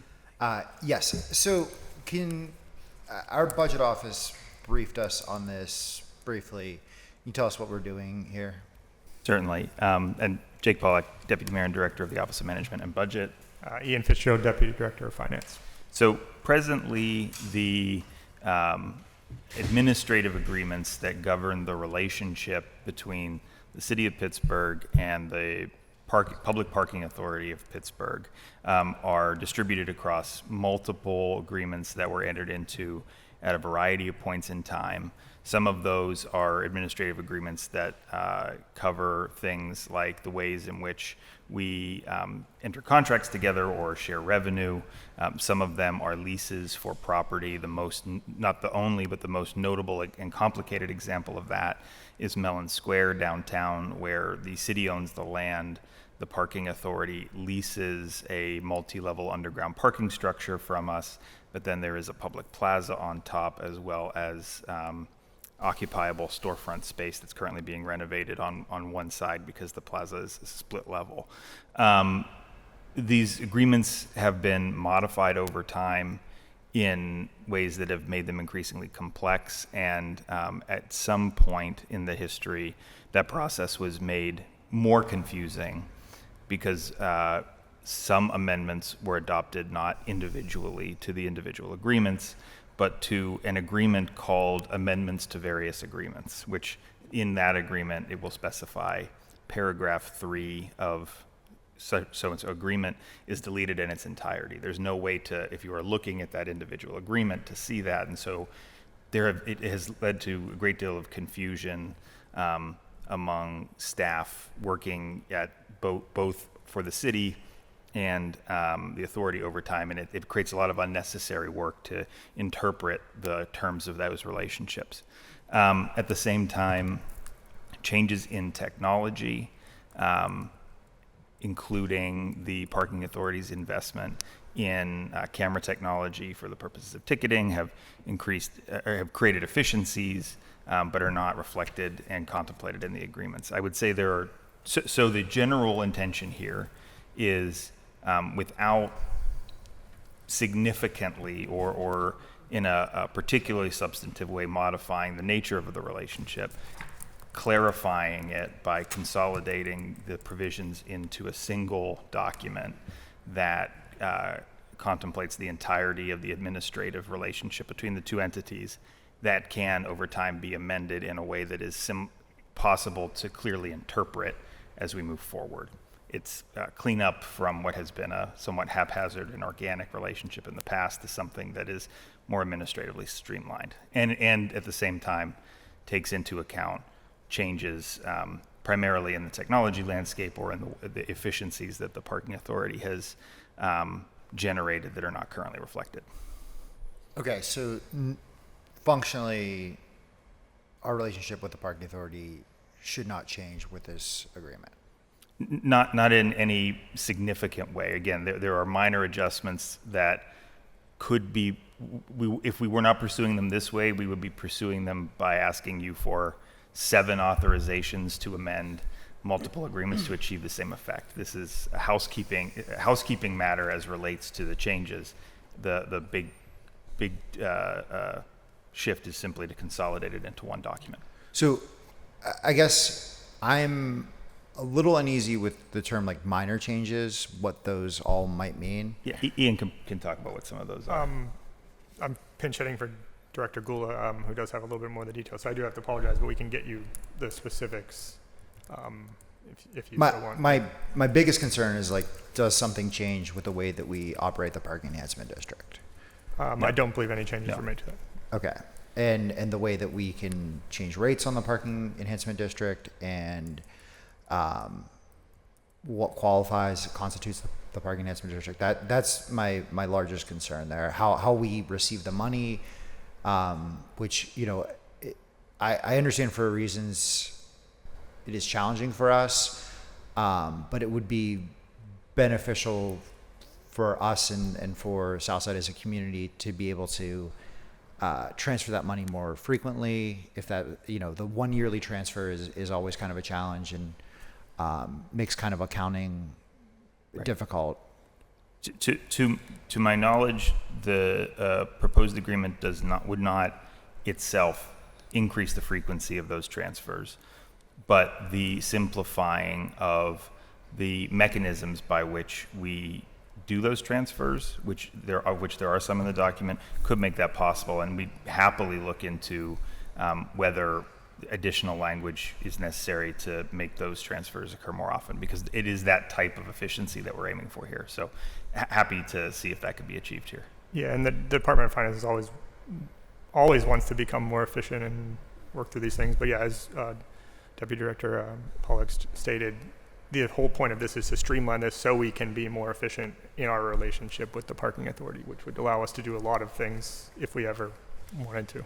However, at the same time, the sort of policy-making dimension of what you said, setting of rates or the ways in which those enhancement districts are structured is not at all affected here. It would be the back-end processes by which the payment transfers are made that is contemplated by these agreements, not the significant policy-setting decisions around where there are parking enhancement districts, how their rates are set, things like that. Those are not affected. Okay. All right. That's all I really have. Thank Madam you. Chair. Councilwoman Gross. Thank you, appreciate it. So I think I have this this is like my chronic concern with how we authorize contracting that you've heard me say before. It's like I don't like voting on kind of like, do whatever, go here, just go do whatever you want. And as well, I have your assurances here verbally at the table that there's, again, minor changes. We don't really have that reflected in this language. So, you know, how do we solve that problem? I don't know that sitting here right now I have a solution for you, Councilwoman, to the process issue that you're identifying, and as you've identified repeatedly in the past. I can say that the work to produce a revised contract is in its preliminary stages. We're seeking this authorization so that we can begin the process of developing this consolidated contract. We've identified between the parking authority, primarily their new CFO has been leading the effort on that end, and then staff in OMB and finance, the issues to be resolved, but we have not produced a draft contract. So it's not that we have one that we're not sharing, it's that we don't have one at this time. I know that only answers part of your question, but that's the information I can provide at this time. Can you attach the current agreements to this piece of legislation?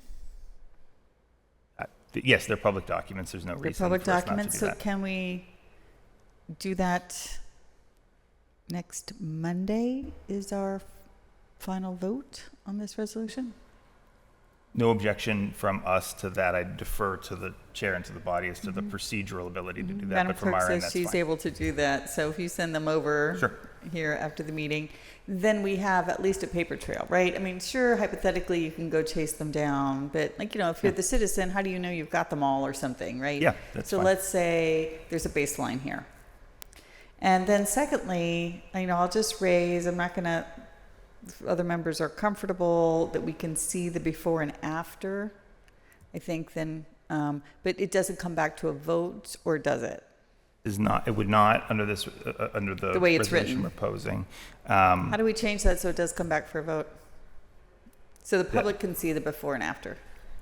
That invites what has been an ongoing question of interpretation of the Home Rule Charter and the Code as to what is within the power of council to require it when authorizing the execution of a contract, and what constitutes the authority to negotiate, which would, we've discussed in the past here, and would take probably the rest of the afternoon and the evening to fully flesh out, because I know there are a variety of perspectives and opinions on it. I think is to your direct question about producing the documents on the record for the purposes of being able to do that comparison, we would happily submit the completed contract as a communication to be read, received, and filed, if so as to elicit that ability to compare. Again, I know that doesn't fully address your question, but in the context in which you brought it up, I just would offer that. Just taking notes. For example, yeah, absolutely. I still do maintain that council under the Home Rule Charter has the authority to just reject a contract. It's not the same thing as negotiating. So I would contend that we can and have passed resolutions that demands an up or down vote on the final agreement.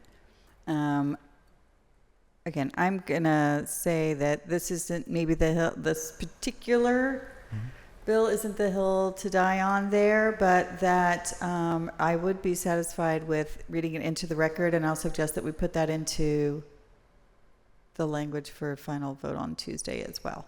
Sure, that's right? fine. So on Tuesday, we'll have all of the current agreements attached.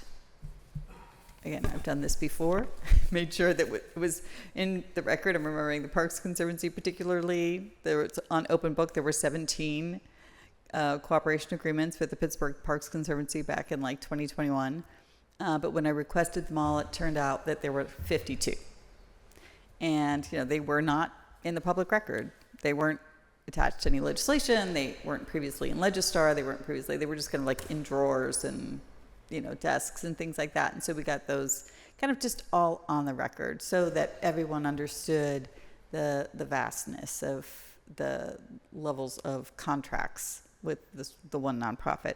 So similarly here, let's just kind of like put this into a more, you know, another place where the public can pull it up if they need it. So that, and then we'll work on some final language that, again, we'll have to have a written amendment for Monday that says that the final agreement will come back to be read into the record. So that will also be in Legistar. I appreciate it. Thank you, Madam Chair. Thank you. Further discussion? Seeing none, all those in favor of Bill 2060, please indicate by saying aye. Aye. Aye. Affirmative recommendation. Thank you. Thank you. Bill 2061. Resolution authorizing the mayor and the director of Parks and Recreation to enter into an intergovernmental cooperation agreement or agreements with Pittsburgh Public Schools to allow the city of Pittsburgh to become an out-of-school time partner provider during the 2025-26 school year with no direct costs associated with this agreement or agreements. Motion to approve. Second. Discussion? Second, discussion, Councilwoman Warwick. Yeah, thank you. So, yeah, I'm very excited about this bill. If Director Vargas would like to come to the table, so while she is coming up, just to give a little bit of background,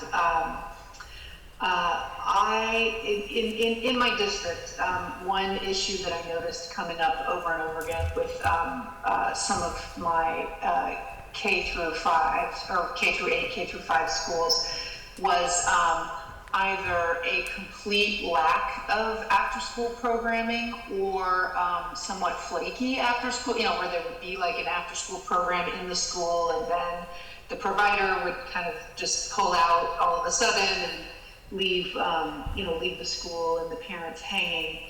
And I was able to sort of contrast that with communities with a rec center. For example, in Greenfield you have McGee Rec, where we as the city provide really outstanding after-school programming.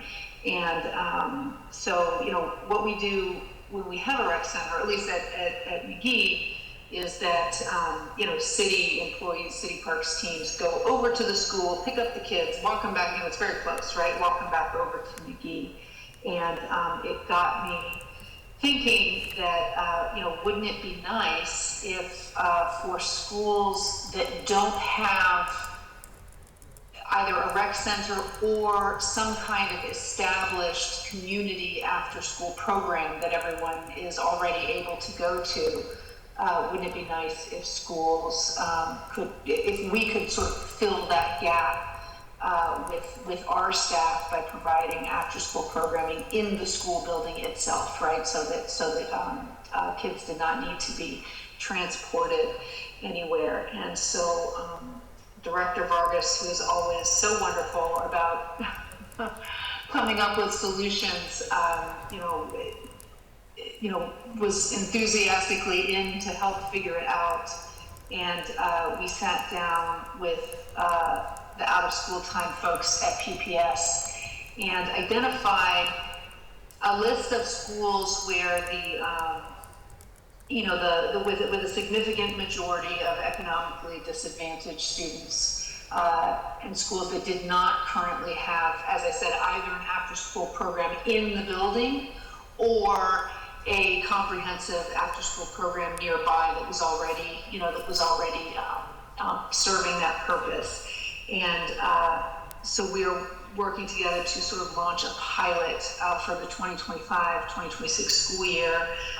One of those schools is going to be Mifflin School in District 5. That's out in the 31st Ward. Another of the schools will be Langley, which is in Councilwoman Smith's district, and I believe a program like this actually used to exist at Langley. And we are hoping as well to have Carmelt, which is in Councilman Coghill's district.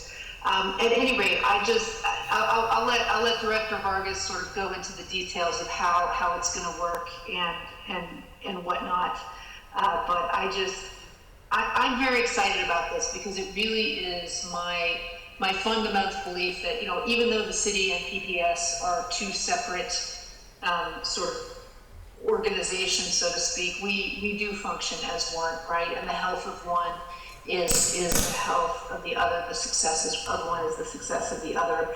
And it is also my belief that as the city, right, like PPS is responsible for our kids from, 8 in the morning till, whatever, 3:30 in the afternoon.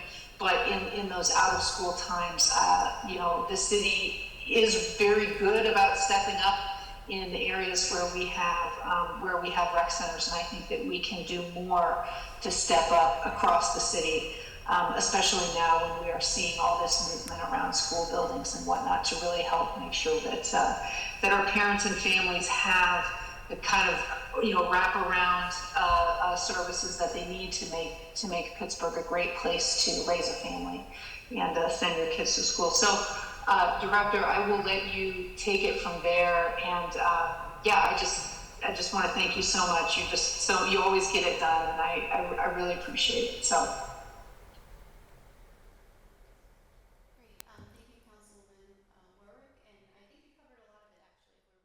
Are currently in the process, but I appreciate you bringing this opportunity forward for us to explore. Essentially, we have met with Pittsburgh Public Schools, their assistant superintendents, worked with their out-of-school time office to identify places where this could be successful, working to rekindle, something that's not unique to City Parks past is working working directly with schools to have programs that are in buildings where we don't have a footprint. So this would allow us to spend the next couple of months to work towards what that agreement would look like with PPS to be an out-of-school time partner. There's no exchange of funds. Essentially, we would work to bring enrichment activities to the out-of-school time space in school buildings after school in the schools that Councilwoman Warwick mentioned, and work with the district to come up with a plan on how that looks with school day staff and our staff engaging together to come up with a model that can work for places where we are not, where there isn't an existing community partner already doing this work. So we also know that there's a lot of awesome organizations out there that are already doing this work in places. This is really focused at looking at places where there isn't an existing program to help serve those families. And should something like this take off, then it is potentially something that could grow in future school years. And then that would become maybe a different kind of request that I'd come forward with in the future. But for right now, this establishes our ability to work together with the district to move forward on what those agreements could look like, with the goal of having something ready to go in October.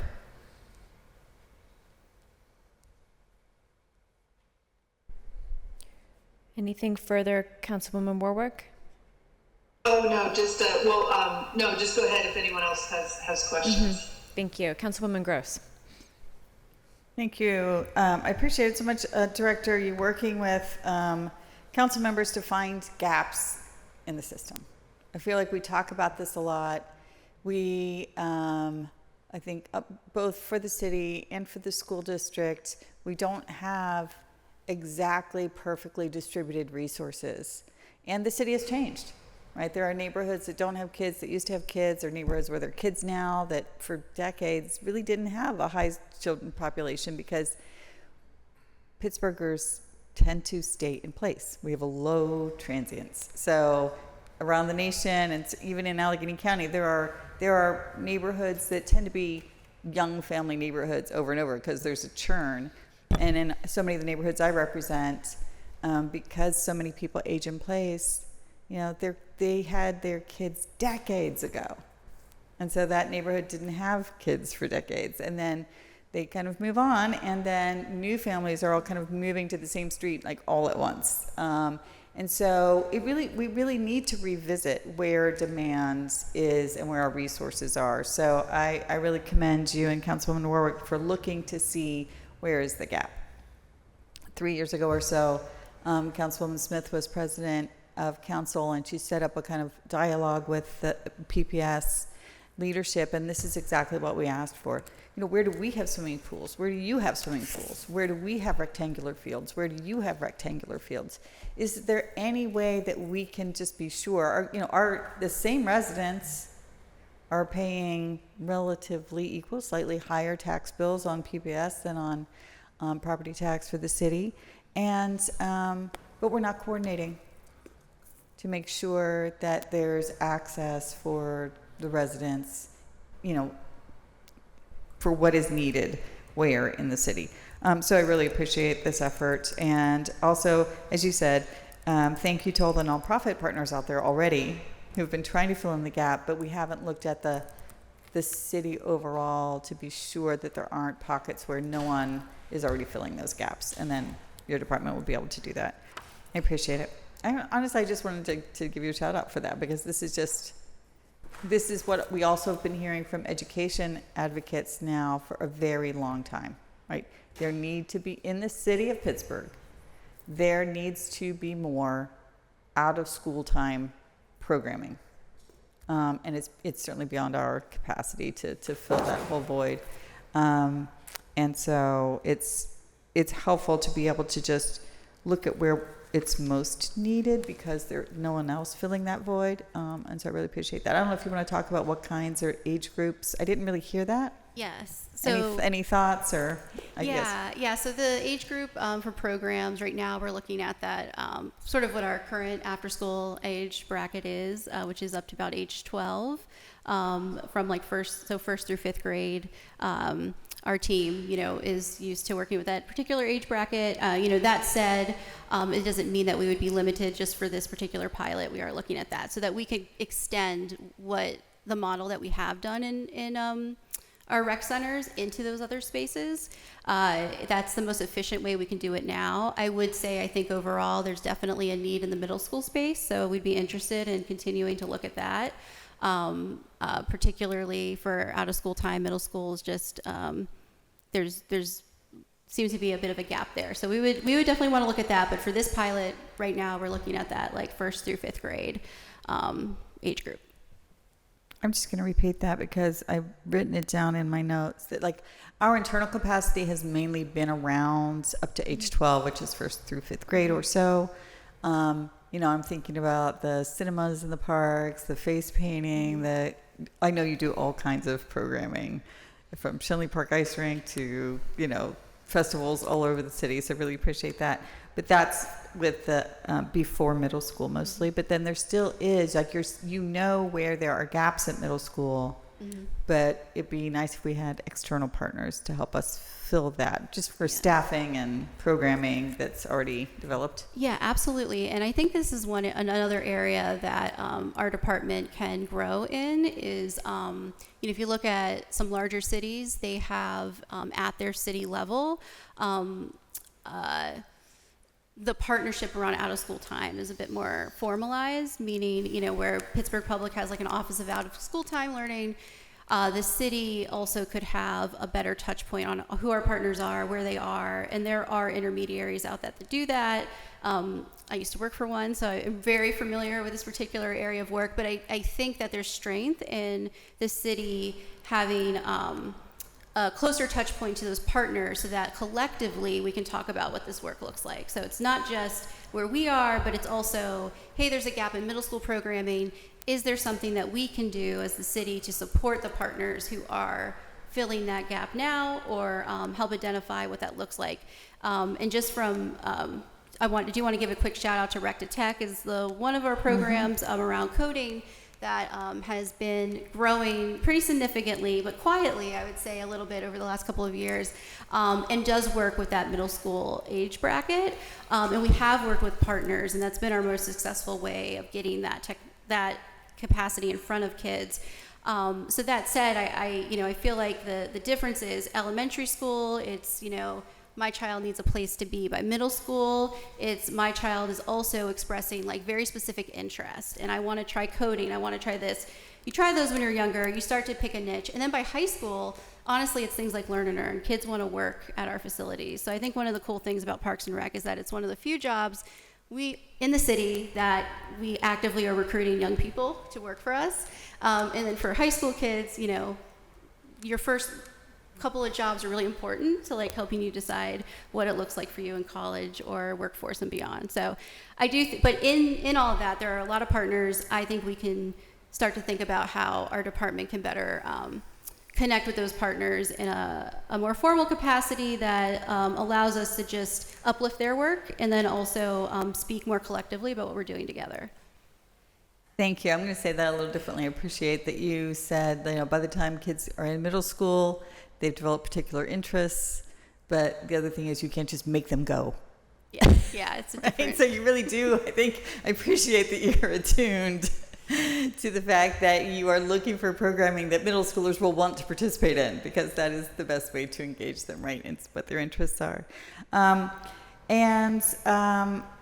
will ask a question, Jelly, and I know you probably already have thought of this, but I'm reminded when our REACH teams first came for a post agenda years ago, and they've done spectacularly better. They really hadn't focused on girls in their first post agenda, something like 3 or 4 years ago. And I challenged them here at the table when they were presenting. And I'm like, I see that you say you're trying to match mentors and mentees, but where are the women and where are the girls in this room? There aren't any. And the most recent, I will draw the public's attention to the most recent post agenda we had in May, where we had REACH workers, but also PPS, and it was the Safe Routes to Schools, maybe? It's called something else. It's Safe Passages. Safe Passages, yeah. Thank you, Councilwoman. It was so good to see the students and the parents and the teachers and the city employees in the room. It was fantastic. The students were clearly super engaged, and this is high school level. But it was great that there were both young women and young men involved, and you could feel the positive energy. So it was really great. So I'll also, just as a kind of like from the gender equity perspective, we want to make sure that we have not just activities for boys, and that we see activities also, again, since especially in middle school, kids have stronger opinions about what they want to participate in. So to just be open to that kind of diversity of activities. Absolutely. Thank you. Yep. Thank you. That's all I have, Madam Chair. Appreciate it. Thank you. Any further discussion? I'll say congratulations. This is great. It's what we heard when we were on that little sort of out of school time task force, and glad this is really moving ahead. Oh, I guess the one question I had was, are any of those pilot program schools in need of any kind of transportation, or are those all walking distance? So they will actually happen at the school. At the school Yeah. itself. Okay, Yep. So transportation is not an issue. Thank you. Okay. All those in favor of Bill 2061, please indicate by saying aye. Aye. Aye. Affirmative recommendation. That moves us to our final bill of the day, 2062. Bill Sorry, 2063. excuse me. Bill 2063, ordinance authorizing the City of Pittsburgh to enter into an intergovernmental cooperation agreement or agreements with the Commonwealth of Pennsylvania Department of Human Services with regard to Medicaid reimbursement services for a term of 1 year plus 2 possible 1-year extensions at the parties' mutual option. The agreement shall result in net revenue for the city, but will require upfront expenses in an amount not to exceed $4,700,000 annually, for a total amount not to exceed $14,100,000. Motion to approve? Second discussion. Discussion, Councilperson Charlin. I think you guys are here to talk to us about this.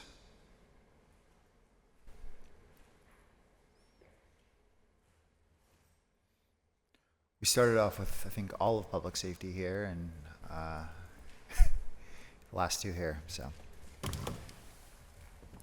Good afternoon. Like to introduce yourself? Deputy Chief Tremmel, Pittsburgh EMS.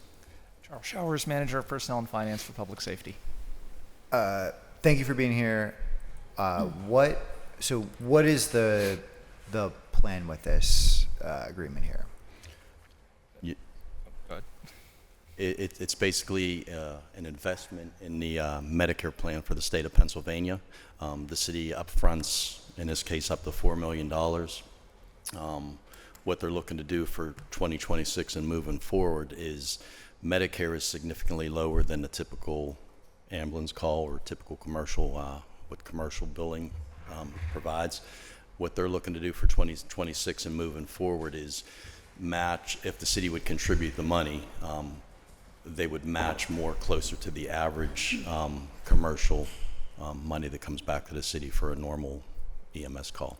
Sorry, you said they being Medicaid? Yeah, the state of Pennsylvania, Department of Human Services. Okay, so they will cover the cost of, what we're expending on the average cost. The average ALS call was roughly $1,500. Not exact. I mean, I could give you the exact. Medicare pays roughly $800 of that, the way it stands right now. If the city would invest the $4 million, the state of Pennsylvania Department of Human Services would come closer to matching the average ALS call, so closer to that $1,500 mark, if that makes sense. So what I don't understand is why do we put money up? It sounds good that they're going to reimburse. It's basically just an investment into the Medicare Medicaid plan, and for investing into that Medicare Medicaid plan, they're giving you, and I hate to say it this way, it's the simplified version, an interest on that up to $4 million that you would give. They're giving you interest on top of that. That's the simplified version, but it's for each call, obviously. And please chime in. I mean, I'll just add that this is not the first time we've come to the table with this. This, you may or may not recall, this is similar to Ordinance 11 of 2021, which was the previous iteration of this program. I don't have the exact figures from what the results were, but we invested roughly $3 million, and we're still working on getting the exact figures, but our estimates are that we came back, that we ended up receiving about 5.8, I believe, back. So it ends up being something of a net profit for us. Okay. Well, no, thanks for explaining this. I appreciate it. Overall, according to the plan, it is supposedly a net profit, and Charles can elaborate. It was good for 21, 22, and 23. It was not moved forward in 24 or 25, only because there were significant increases in the state's Medicaid, Medicare funding. So it would have basically been a null and void for the city to give money, because there would have been no benefit coming back. Gotcha. Yeah, and I'll add that right now for this iteration of the plan, estimates from that DHS provided could be as much as 5.9 million annually in profit. So we'd be receiving roughly, I guess that would be around 10, or receiving around 10, or putting in about 4.7, receiving about whatever that would be, about 11, roughly. So. Okay. Thank you. Appreciate it. Thank you. Further discussion? Seeing none, all those in favor of Bill 2063, please indicate by saying aye. Aye. Aye. Affirmative recommendation. Thank you both. Thank you. Thanks for hanging in there. Meeting announcements. This afternoon at 2:30 p.m., Council will hold a Cablecast post agenda on emergency readiness and response. Next week, Council will meet Monday, July 28th at 10 a.m. for the last regular meeting before recess. To register for this meeting, please fill out the sign-up form on the Council meeting webpage by 9 a.m. Monday morning. You might also register by calling 412-255-2138. Anything from members? Councilwoman Gross. Yes, thank you, Councilwoman. I attended last night the PPS public hearing on the closure of the Friendship Montessori program, which is on Friendship Avenue. It's right on the border of District 7 and District 9, as we share a very long border. I am concerned at how little outreach that PPS is doing. From what I hear from leaders in the district and also constituents is that these hearings hosted by PPS about PPS budget and school closures were to be held in the fall. And everyone expected that they would be held in the fall, and are alarmed that they were scheduled with such short notice and during the summer when many families are away, didn't get notice, or have an inability to attend. So I left here yesterday evening to attend the Friendship Montessori hearing scheduled at 5 o'clock. It was also hosted at the Board of Education, which is curious, and not in the neighborhood, not in the school building. And so it was not well attended. And so I'm afraid that people still don't know. There was a brief mention of it on WESA. I have sent out a mailing to other parts of my district. I only found out about this one at short notice. It was too late to help advertise for it. But there are two sessions coming up next week, one on Fulton Elementary and one on Woolslayer, which are fully in my district. And to my staff, please help me. I've lost what you sent me. So I don't have them in front, but please go to the PPS website. I'm pretty sure one is on the 28th, one is on the 29th. I don't have the times in front of me. Does anybody? I have it. I just happened to pull it up while you were I speaking. am doing the same thing on my phone, Councilwoman. It's like I'm doing too much homework on too small of a device, and so I can't seem to put my hands on it. And certainly there are other sessions in other parts of the city for other schools. Here I've got, again, I only have Fulton and Woolslayer at my fingertips, So next Tuesday, July 29th at 5 p.m. is Pittsburgh Fulton. And this will be held again at 341 South Belfield Avenue in Oakland, which is the Board of Education. I will also add that Belfield was practically closed with a movie set as well. So as you went into Oakland and I turned left on Belfield and there were those movie trucks on both sides for the full length of Belfield. So it was really actually kind of I think an obstacle for people to participating. You can participate online. Again, I'm sending this out. I'll try to put it on social media too. There's a link on the Board of Education's website for calling it. I'll also note for the public, this is not Zoom. So you're logging in on some other app, Vimeo maybe, or something like that. So again, it feels like an obstacle, and that is really not in the spirit of public notice for a school closure, not just a school closure, but an entire building closure, because PPS fully intends to sell these buildings. And my constituents are very alarmed by that. So the second one, Pittsburgh Wool Slayer, is Wednesday, July 30th. Next Wednesday at 5 p.m., also at 341 South Belfield Avenue, also with the link that you can register on some strange software, Vimeo, which I have not ever participated in public testimony on Vimeo, and I don't know anyone else who ever has. And then I'll also add that one of the public comments yesterday had some summary of some history that some of us who are older or my age have lived through, but I think was very nicely summarized. So I just want to read this one paragraph from one of my constituents, which is that we've all heard the talking points about aligning the school district size with enrollment. But the history here, texted to me by my constituent that she presented last night at the school board meeting, is that in the 2004 PPS Building Excellence Plan, PPS closed 10 buildings, and then school enrollment afterward dropped by 6,000 students. And for proportion, there's only about 18,000 students enrolled right now in Pittsburgh Public Schools. In 2006, there was an additional right-sizing plan, and PPS closed 16 more schools. And enrollment afterward dropped by another 4,000 students in the next 4 years. And then another one in 2012, the district realignment plan, which closed an additional 7 schools, and another 2,000 students were lost in the next 2 years.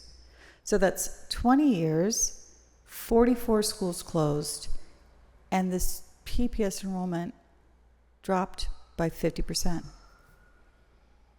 And so these closures are on top of those other closures. So it was really summarized for me as I listened to that testimony. Again, we're trying to share as much of this history as we can. We don't have it up on social media yet, but we are on top of our own business, trying to at least share information that our constituents are sharing with us. And so I'll leave it there. Thank you, Councilwoman. Thank you. Anything further from members? Okay. I please get a motion to excuse the absent members, approve the minutes, and adjourn the meeting. So moved. Second. All in favor? Aye. Aye. Meeting is adjourned.